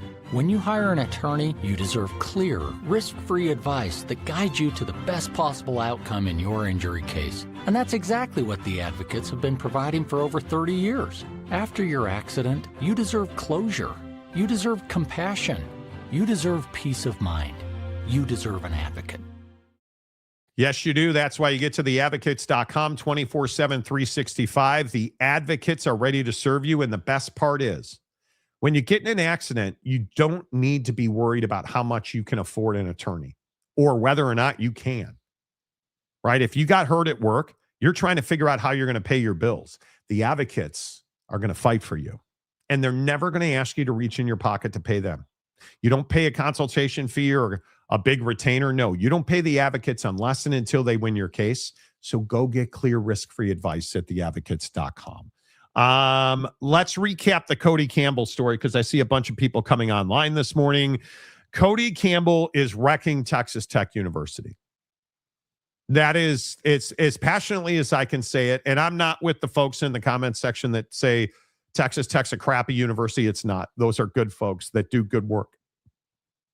And in this case, maybe Brendan Sorsby highlights the quality of their addiction institution at Texas Tech because they have an amazing facility there. They do a lot of good things. One of the things that they don't do well is talk about Brendan Sorsby. And again, my position is if Cody Campbell would just stop talking, and I think now the problem is you can't put the horse back in the barn. Now he's gone too far, and I don't think you can fix it. I think the Big 12 and Texas Tech are headed for an absolute Pier 6 brawl. I think the Big 12 is going to sanction Texas Tech, and I think Texas Tech is going to wind up suing. And the only way to stop those two freight trains from colliding is to have Brendan Sorsby fall on the sword and withdraw from Texas Tech as a football player. Stay in school, stay in addiction treatment, great. But Brendan Sorsby has to take himself out of the football equation because Cody Campbell has said far, far too much. And you say, look, dude, you bet on your team. We're going to take care of you, but you can't play. Hey, look, but again, there are kids that are playing that have gotten DUIs, that have beaten up women. There are kids that have committed horrible acts. You know, I mean, nobody boycotted to play Penn State a few years ago when that horrible situation happened there. You know, I mean, it was. Well, can I ask you then, why do you think people are wanting to boycott in this particular situation? Well, it's because you're right about all of it. It's because the college football world doesn't think that Texas Tech should be as good as we are. You know, we've been a disruptor, just like Indiana has. And so we're a target, and we have been even before any of this started. Now, the volume has gone way up, and a lot of it's been directed at me and at Coach McGuire and at our university. But that's not fair. If this had happened at LSU, people would say, it's LSU. They're always going to kind of do what they do, and they're going to keep playing. But it happened at Texas Tech, and people don't want to compete with this. Of course, ADs in the Big 12 are saying crazy things and saying they don't want to play us. Well, they don't want to play us because they know he's good and they don't want us to be as competitive. They want to have a better chance at winning the conference. That's one of the most ridiculous things I've ever heard. He just said they're saying all kinds of crazy things because they're scared of Brendan Sorsby. Who's the one saying all kinds of crazy things, Cody? That'd be you. It's a remarkable piece of tape. React to it. What are your thoughts on it? West Virginia, you can. 1,000,000% agree with your take on Campbell. Right on. Thank you. No way you can let Sorsby play on any college team again. Can't happen. This Dale Donuts. This is why the NCAA is weak. Following violations of NCAA rules regarding the reporting of sexual violence, Baylor was placed on 4 years of probation, hit with recruiting restrictions and fines. And they likely, had it been a thing, would have sued and won. The NCAA is weak because they cannot enforce their own rules and laws. Cody Campbell is quite literally lobbying Washington for legislation because the NCAA can't enforce its own rules and laws. Then when that metric is applied to him or that policy is applied to him, hey, you have a quarterback who bet on his own team, he's ineligible to play. That quarterback sues the NCAA and wins. You release a statement saying, we're excited and happy to pay him $4.6 million. To pay him his money. Pay that man his money. Right? That's what you've done. You're a hypocrite, Cody. You're a hypocrite. When you say things like, we're not excited. We're super excited, Campbell said. Happy to pay him even if he can't play the first 2 games. Happy to pay him even if he can't play the first 2 games. And they're the ones saying ridiculous things. They're the ones speaking out of turn. No, Cody, it's you who's saying ridiculous things. It's you speaking out of turn. You're out of your element, friend. You're killing Texas Tech right now. You're killing it. Mayor of Monty Town. Another example of how a millionaire is just totally disconnected from reality and is so out of touch with the real world. It's exactly right. I think guys like Cody Campbell, and how many other billionaires have we seen this with? Tons. They think the rules don't apply to them because people don't say no to Cody Campbell. People don't question Cody Campbell. People don't tell Cody Campbell, you can't do that. Because he's a billionaire. And they want access. They want his money. They want his influence. Nobody says no to Cody Campbell. So when he brings up pedophilia at Penn State as a way to defend the quarterback that he's super excited to pay $4.6 million to, nobody's going to call him on that. Who in his inner circle is going to be like, dude, shut the up?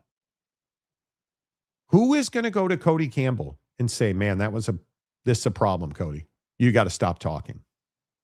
Who's going to tell Cody Campbell, dude, you can't do any more interviews. We're gonna have to silence you on this. Nobody. Because they're worried they'll lose his money. Because Cody Campbell is only in the position he's in because he's a billionaire. His identity and his value to other people is his money. Who is out here defending Cody Campbell as a great humanitarian? Who's out here identifying Cody Campbell as a great man and a great friend? Never heard anybody say that about him. Who's out here talking about the quality human being? He's just here to help the kids. Nobody is saying that. He is the real life J.R. Ewing mixed with Jerry Jones. More on next week's episode of Lubbock. Exactly. Phenomenal Hebrew. Oh boy, he's a Penn State fan. If Penn State didn't pay enough, then why Cody and Monty is using us as a slur forever? Because you guys are a bunch of scumbag degenerates. What do you mean? A slur forever is too kind. Penn State University should not exist. Do you understand the evidence of the systematic cover-up of Jerry Sandusky's crimes, including that POS Joe Paterno? And yet you guys were the ones fighting to put the statues back up and reinstate the wins. That would probably explain why you're a slur forever. That university should have been leveled. Yet here we are. Did T. Boone Pickens act like this at Oklahoma State? Different time, I think. Cody has absolutely helped produce 2 results that he did not want by talking too much. The legislation's going to die, and Sorbet may not ultimately play it down despite the court ruling. I still maintain that Brandon Sorsby never plays at Texas Tech. I don't think that Brandon will play a single snap of college football. So I was very happy to have this day in court for Brandon. Let me get this right. Is that not just so apropos of how Texas Tech has handled this? That's Jeffrey Kessler, inarguably the most powerful lawyer probably in the country right now, and certainly in college athletics, calling Brendan Sorsby Brandon. And that was before the ruling. Brandon. Bro. You can't make it up. You can't. Oklahoma State fan James. Frogfather made a great point. Boone Pickens never acted like this. It was a different time. It was a different time. See, the guy you should bring up is Mark Cuban. Mark Cuban never acted like this, has never acted like this, does not act like this, and he's the money behind Indiana.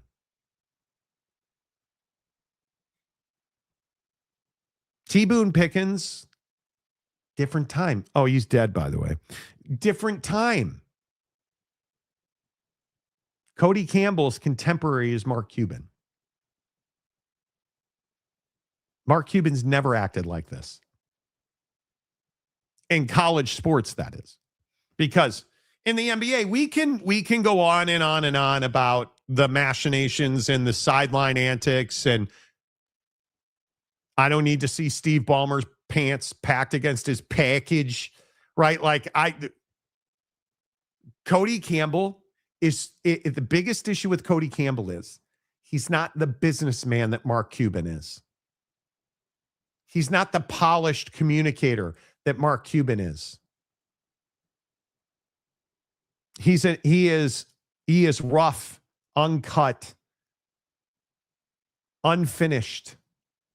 I guarantee you, behind the scenes, when Cody Campbell is just looking in the mirror, if he ever has the balls to do that, which I think he's a steer instead of a bull, so I doubt he does. See, that's a steer instead of a... Anyway, the point is, The point is, if Cody Campbell ever looks in the mirror, he has to have regret. You can't tell me that Cody Campbell, who I think most people realize watches his own press, watches Twitter. I have to believe that Cody Campbell is the Kevin Durant of college football when it comes to Twitter, right? Like you and I both know he's like looking for what people are saying. Cody Campbell has to believe that interview yesterday with Dan Dockich on Outkick.com was a massive mistake. I mean, of epic proportions. That singular interview will blow this whole sore bet thing up. I know it's Sorsby. I know. That singular interview will torpedo any chance Brendan Sorsby has him playing college football again, because you're just not going to be, when you say that kind of, when you say stupid shit and then say, well, all they do is say stupid shit. When you do what he did yesterday on Outkick, you're done. You have, in my opinion, lost the respect and admiration and any adulation that you had with the world when you say stuff like, well, Penn State, well, LSU, Joe Biden. Joe Biden bet on, it's Joe Biden's fault. That's what you did. You took a playbook right out of your buddy in Washington's plan. How's that worked out for him? Not well. Not well at all. Yet, here we are doing the same things over and over again. When will guys like Cody Campbell learn? Don't talk. Don't do interviews. There's no good. There is no good at all that comes from Cody Campbell doing interviews. There is no good at all that comes from the idea that Cody Campbell's going to say something in an interview that's going to save or change or, oh, it's going to change things. Oh, it changed things. Oh, it changed things, and not for the better, my guy. It absolutely changed things in a way that you could not compute. The unintended consequences of your narcissism are glorious. Because as I've been telling you since day one with Cody Campbell and this bullshit about, oh, I'm saving college football, we got to pool our media rights. Cody Campbell only wants to do that so he makes more money. Cody Campbell's not here to save college sports. Why would he want to do that? He doesn't want everybody else to succeed. Cody Campbell is only in this for himself and secondarily Texas Tech. Secondarily Texas Tech. That's the only reason that he's doing what he's doing. He is in no way here to save college sports. In no way, shape, or form. Monty, as the SEC's best Mormon podcaster, I am not Mormon in any way, shape, or form. Remember the days when people be like, you're fat Mormon, you're old, and you're dying, Monty. Enjoy the seventh layer of heaven. Wash your magic underpants. Do you think I am wrong for thinking that the media would have a field day with Lane's villain arc had this happened at LSU after the Ole Miss fiasco? Oh, my God.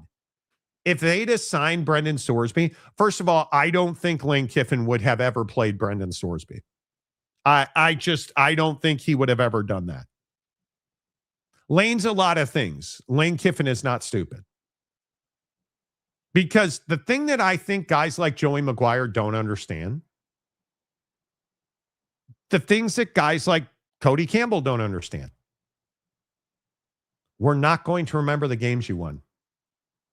We're going to remember the stupid shit you said and did. It's the reality of it. We are not going to remember Brendan Sorsby is some great quarterback, because he never was. You know what we're going to remember about Cody Campbell after he flames out? Oh, yeah, you guys remember the Big 12 all lined up against Texas Tech because Joey and Cody wouldn't shut up. That's what we're going to remember. Your legacy is written by the stupid shit you do. It's as simple as that. You're not OG Anunoby last night. You're not playing the game. You're trying to manage the players who play the game, and not well. This will be your legacy. And I don't think Lane Kiffin would have played him. I truly do not.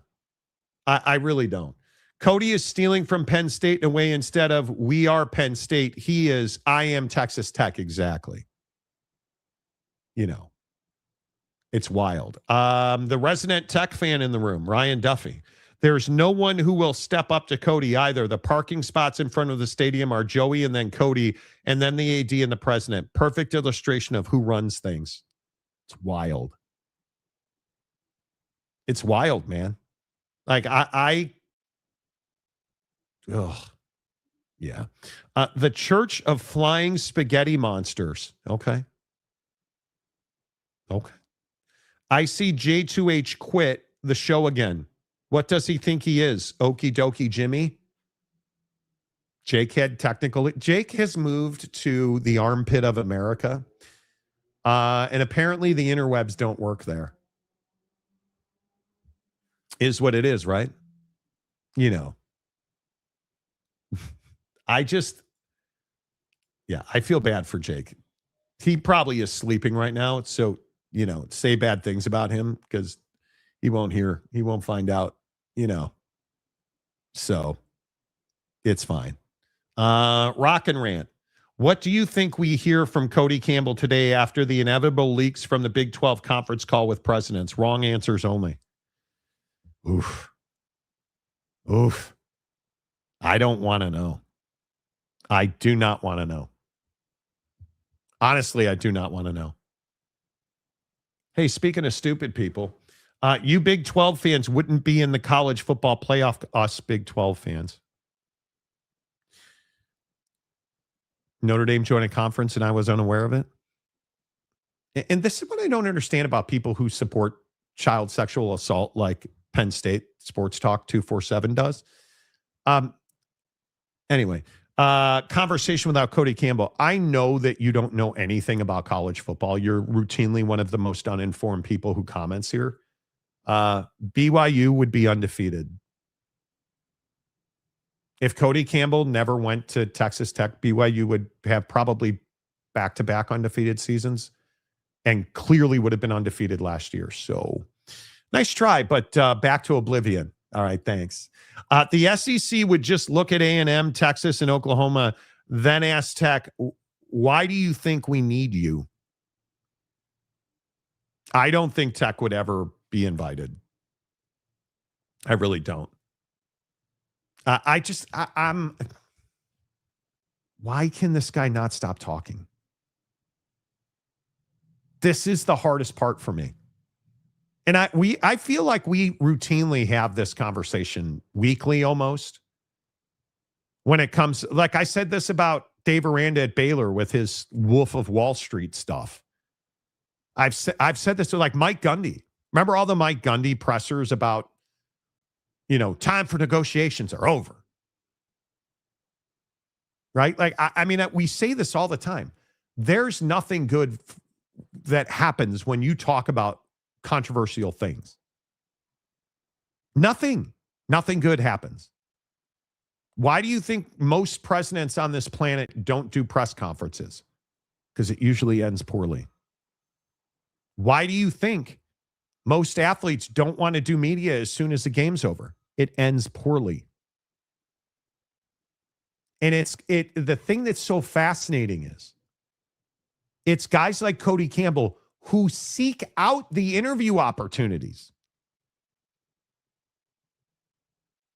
And this is a dude, and I agree with Jake 100% on this. This is a dude who wants to be a politician. Have you taken no lessons from your political friends? None? Say less. Get a PR person. Hell, go to ChatGPT. Have them write you a statement. That would have been better than bringing up pedophilia. God damn. Immaculate says Cody paid for a senator to push his bill. he should have let his senator do the talking. I don't know if he paid his senator or not. But your points on the senator, let the senators do the talking. He's out of his element. He is out of his element. As simple as that, right? I mean, Cody Campbell is out of his element. He is operating in a space that is not all money, boy. Right? He's not in the energy space. He's in the college sports space, which is about as dysfunctional as they come. But I mean, is there any other medium right now that's as dysfunctional as if you look at, good Christ, the Mountain West and the Pac-12, the Pac-12 on its own, the college football playoff, the new entity, Super League. How dysfunctional can we possibly get beyond that? I would hope not much more. Yeah, and then Cody Campbell did an interview on Outkick yesterday, and we got more dysfunctional. It's remarkable, dude. He's a 44-year-old billionaire with a chip on his shoulder and now thinks his voice matters. We all learn the hard way, right? We really do. The reason people are most often seen as stupid is because they don't know when to shut up. There are enough people in the chat that prove that point. Yes, there are. Certainly, yes, there are. You know, Mark Harlan thanks his lucky stars for Cody Campbell. Yes, he does. Mark Harlan, great example of a guy who shouldn't talk after games are over. Cool. That's such a good point, Mike. God damn. Midland, Odessa is the armpit of America. Hey, I love Landman. Probably too much with the Landman now. You know, I think Tech is tanking their chances of ever receiving a P2 invite the further they push this. I don't think they're looking for a P2 invite. The problem is people don't want to be seen to do business with people like you who are accused of doing whatever it is you're accused of. The Dark Knight had so many life lessons in it, right? People don't want to be seen to be doing business with guys like Cody Campbell when it comes to college sports. You need somebody to put a well in the ground, call Cody Campbell. Hey, I need legislation and no, don't call Cody Campbell. When Ted Cruz is probably a better resource than you are, you're probably not living life right. You know what I'm saying? Come on. Penn State is the banana in the tailpipe. What guy? That's awfully close to a bad. Is that a euphemism? Never mind. A scandal could occur in New Mexico and fools will holla Penn State. Why did he bring up Penn State? It's just one of the stupidest references. Like, you could have gone a lot of different places and you would have been fine. But why would you bring up Penn State? And you say, look, dude, you bet on your team. We're going to take care of you, but you can't play. Hey, look, but again, there are kids that are playing that have gotten DUIs, that have beaten up women. There are kids that have committed horrible acts. You know, I mean, nobody boycotted to play Penn State a few years ago when that horrible situation happened there. What? Can I get some of what you got? What are you talking about? In the comments section, let me ask you point blank. What do you think happens? What do you think the Big 12 will do? Because here's what I think. Just reading the tea leaves and talking to some folks, and what I think will happen is I think they will assert silent behind-the-scenes pressure on Texas Tech. Because as Tom Mars and Tom Mars is a far better legal mind than I, but as I said yesterday on the show, the Big 12 has full capabilities to make life very difficult for Cody and our friends in Midland, Odessa, for our friends in Lubbock. They don't need Texas Tech. I love the Texas Tech fan in the comments section yesterday. We had a booming day on the channel yesterday. Again, I appreciate everybody who watched our content. Please hit the like button. It really helps the channel grow. But Texas Tech fan yesterday pulling a Kirk Schultz. Oh, he's going to stand in the way, Monty. No, he's not. There's nothing Tech can do. If the Big 12 were to go nuclear, if they were to go the nuclear option, and they don't need Texas Tech, and Texas Tech can't stop it. But I don't think it ever gets there. I don't believe it ever gets there. They will assert a lot of pressure behind the scenes. And my guess is we get a statement, and I think it's in days here, because the heat is hot and Cody is only turning up the Bunsen burner. I think we get a statement that says, well, Brendan is dealing with his issues and he's going to step away. Or Brendan Sorsby will release a thing saying, I don't want to be a distraction. This is a very good football team with a chance to win the national championship. They don't.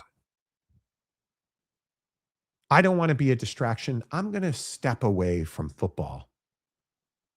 I'm going to focus on my preparation for the NFL draft, of which I'll be radioactive in. That's what I think happens. I don't believe that the nuclear option will not be enacted. It'll be threatened. Everybody in the Big 12 and frankly, all of college football is lined up against Texas Tech. They're backed into a corner. And Cody's Penn State bomb did nothing to help him. So, Lopes fan Gabe, better to remain silent and be thought a fool than to open your mouth and remove all doubt, which I do on a daily. I remove all doubt on a daily basis. I have not heard one thing out of BYU on this. BYU is business as usual. Pretty classy. Utah's AD is whining. Oh, BYU's AD had a statement. He simply said the process is playing out. I'm not going to talk about it, which is exactly what Cody Campbell should have said. He just said, we're process playing out. Cody, stay in your lane. Stick to oil, not college football. Exactly. Maybe someone should suggest to Cody, why don't you have Sorsby decide not to play this year and you hire him to a senior executive position at your company? Yeah, let him go dig holes in West Texas. Jay McClanahan, shame that Texas Tech could have taken the high road, made a statement that they will not hold a high standard with athletes, that they will hold. Yeah, you could have easily won. You could have been a winner here.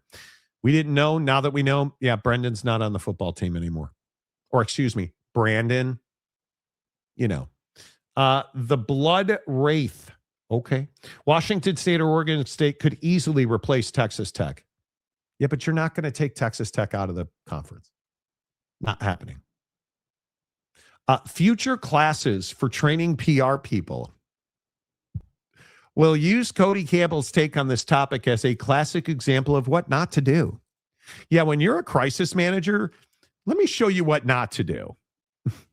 Right? Come on now. Come on. Hungry onions. Okay. Campbell knows Tech needs advantages to compete.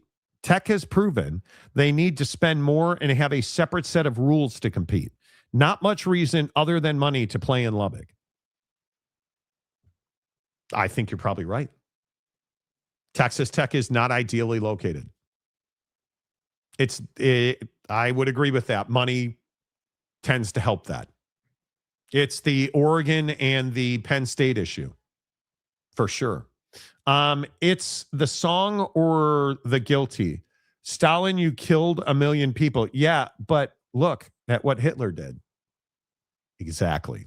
The what if-isms, what about-isms, it's crazy. It's crazy. This clip makes me cringe so much. Good gravy. It is tough to listen to. It is very tough to listen to. Can no one from Texas Tech reach out to Cody and tell him to shut his mouth? No, he is Texas Tech. Who is going to tell him that? The president who is living and dying financially on Cody Campbell's wallet. He's on their board of directors, right? Their board of regents, I think it is at Texas Tech. He's on their board of regents. He is the regent. He is their biggest donor. Texas, what is Texas Tech? Texas Tech is Cody Campbell. What do you know Texas Tech? Cody Campbell. He is unquestionably the face of Texas Tech right now. Right? I mean, maybe we should lock him in the comics box. I mean, he is undoubtedly the face of Texas Tech. I just don't. It's wild. No, Patrick Mahomes is not. Although Buddy got paid yesterday again. Patrick Mahomes is not the face of Texas Tech. Come on. I think you have to keep it real on that. He is certainly not. All they have to say is Sorsby has a bad addiction, but then he doesn't go to the NFL. If Brendan Sorsby allows Texas Tech to say something like, Brendan needs to step away from college sports forever because he is dealing with his addiction, he's not getting drafted. I don't think he gets drafted now. And I think this whole fiasco has hurt his draft stock. Not the part where he admitted he bet. Everything that happened after that. Suing Cody, Penn State, pedophilia, Epstein Island guy references. This has all hurt Brendan Sorsby in the NFL, in my opinion. It's crazy to me. It's absolutely crazy to me. And I think that ultimately, Brendan Sorsby will walk away for the betterment of the program. I think that's what will happen. All right, let's reset. Let's get to the Knicks. I need your help on this because we've debated this morning. Is the Knicks win last night? I apologize. Is the incredible choke job by the San Antonio Spurs the greatest comeback in the history of professional sports? And the one that's been brought up this morning that resonates with me is the Bills comeback with Frank Reich over the Houston Oilers back in 93. I think the Knicks win last night is more. I think it is singularly one of...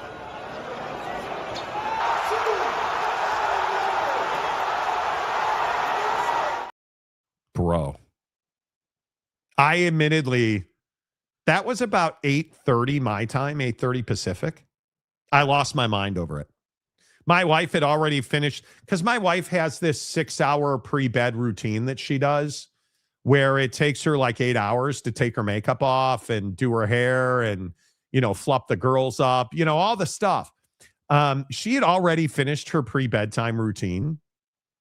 She was laying in bed. I'm out in the living room watching the TV, which tells you the state of my marriage. And I felt bad because it was very quiet. And I believe I yelled OG 3 times. OG, OG, OG. Like, it's just such an incredible moment.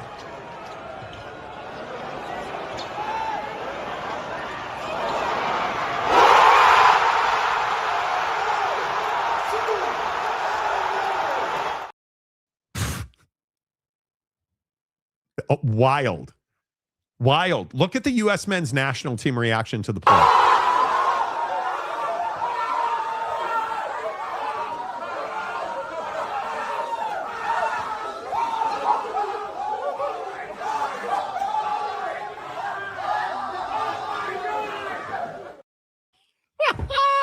Oh my God. How good is that, right? Like, that's why we are sports fans. That's why we are sports fans. It's moments like that you never forget. Like OG Anunoby, who I have said, much to my credit, because not only am I good looking, I know sports. I told you he was the X factor in this series. And You guys might want to box out. But I again point back, and I'll play the highlight one more time. Look at the pass. That's OG Anunoby inbounding the ball to Jalen Brunson. Jalen Brunson has to reach over half court. It's the only place the pass could be completed.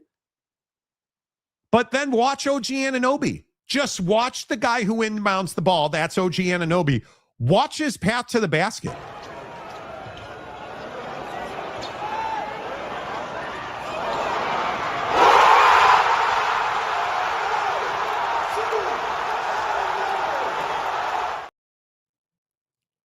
Do you know how difficult that tip is?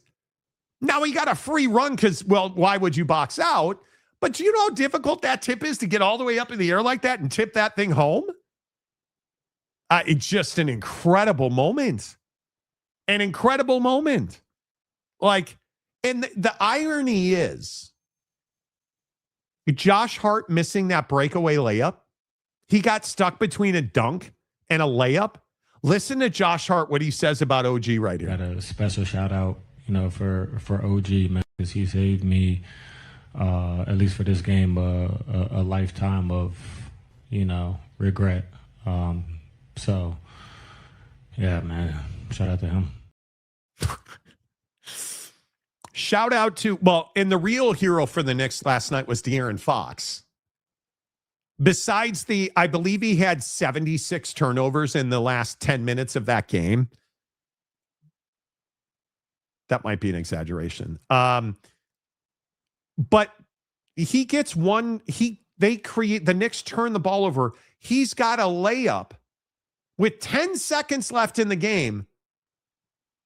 He tries to lay it up. The shot gets blocked by OG Anunoby. All De'Aaron Fox had to do was dribble that ball out, and the Spurs tied the series at 2.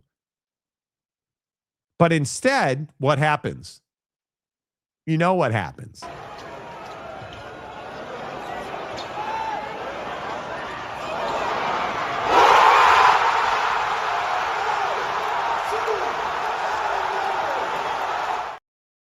And the ultimate irony is, the Spurs got beat on the rebound again. And why did Victor Wembanyama not get that rebound? Because they had him guarding Jalen Brunson one-on-one for his length to make the three-point shot as difficult as it could be. And ultimately, it wound up killing them because now Jalen pulled up short because of Victor. And Victor then is out beyond the three-point line, so OG Anunoby has a free run of the basket and tips the ball in to win the game. And I would also point out, where was Victor Wembanyama in the fourth quarter? Where was Victor Wembanyama in the last 2 minutes of that game? How do you shoot with a 29-point lead? How do you shoot 8 straight three-pointers? Do you guys understand the Spurs shot 8 straight three-pointers with a 29-point lead? The Knicks played remarkable down the stretch. You don't come back from 29 points without help. It's just an amazing collapse. It's an amazing collapse. And what an incredible comeback. What an incredible moment, right? Biden's comeback overnight in 2020 is up there. I'll see myself out. Oh, man, Spencer Pratt's choke job in the L.A. mayor's, Monty. Isn't the Soviet Union basketball win over the U.S. in the 72 Olympics a bigger comeback after the refs put 3 seconds on the clock, right? Incredible. Incredible. Knicks and their fans have to send the Spurs players who did not hold the ball a thank you card. My God. I don't think people appreciate how incredible a play the OG was, because you had to have the perfect timing at the top of the right bounce off the miss. It's improbable that OG tips this ball in. It had to be. Just again, OG Anunoby's going to inbound the ball to Jalen Brunson. Don't follow the ball. Just follow OG Anunoby. Look how hard he runs to the basket.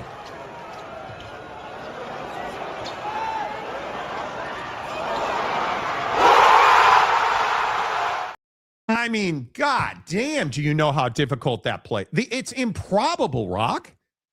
It's improbable. It's crazy.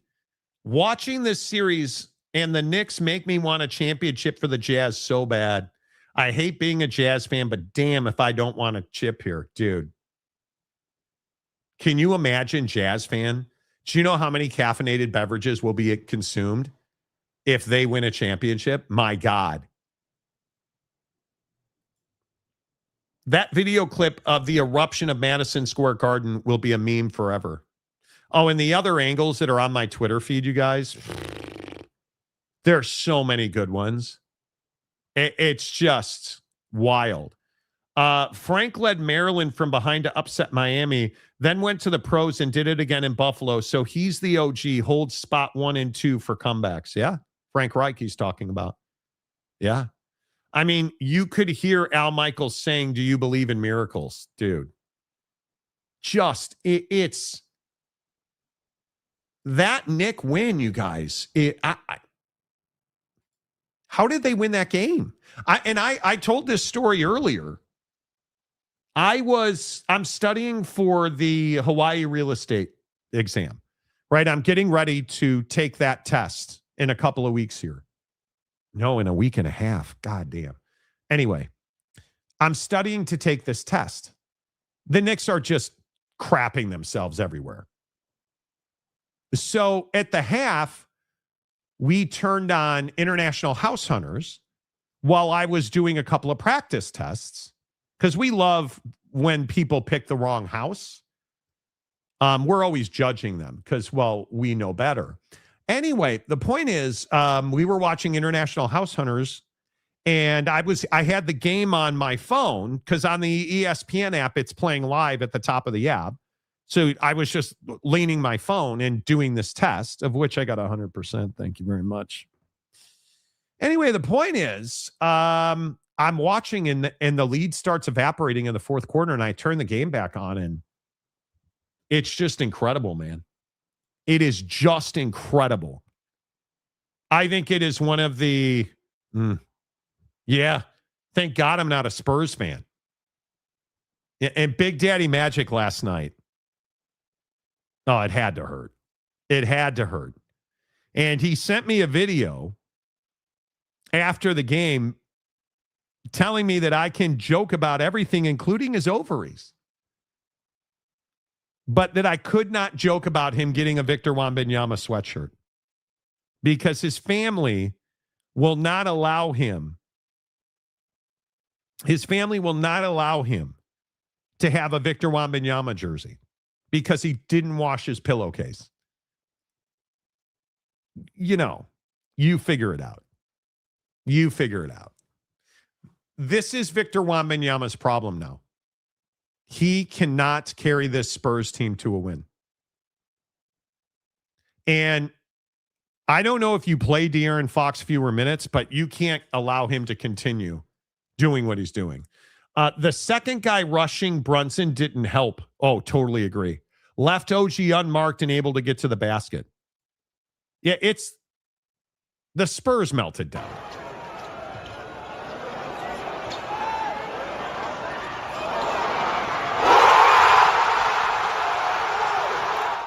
Well, and you know who that is.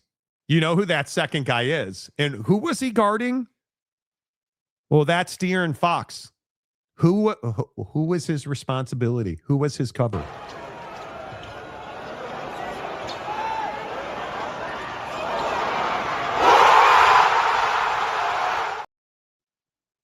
So let me get this right.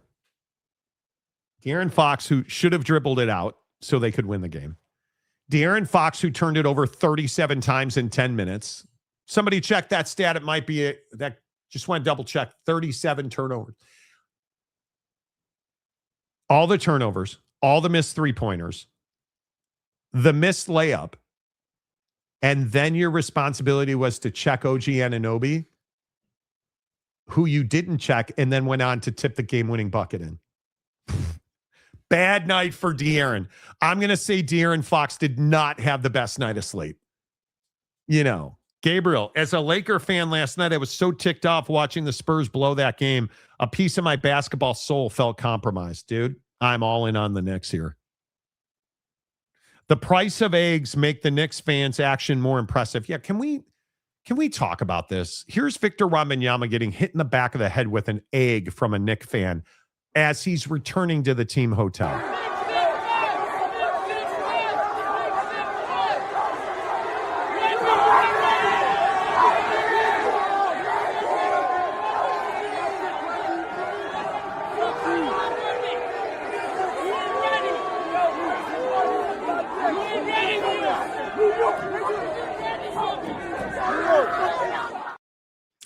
It's deplorable. It's absolute. I hope they find that fan and put him in jail. You stop throwing stuff that you want to yell shit at him, or please feel free. And earlier in the day, Knicks fans were yelling heinous stuff at him. But when you start assaulting guys like that, bro, that's not funny. That's not cool. That doesn't make you a G. It makes you a dick. And it makes you a criminal. And I hope they find that guy. Like, it's just not funny. It's not funny at all. Holy mackerel, imagine what Greg Popovich's reaction was last night. Oh, bad fundamental basketball. Right? Whoa. And that egg shot was more accurate than Wemby at the stop. That is so cold-blooded. True. He missed a critical free throw.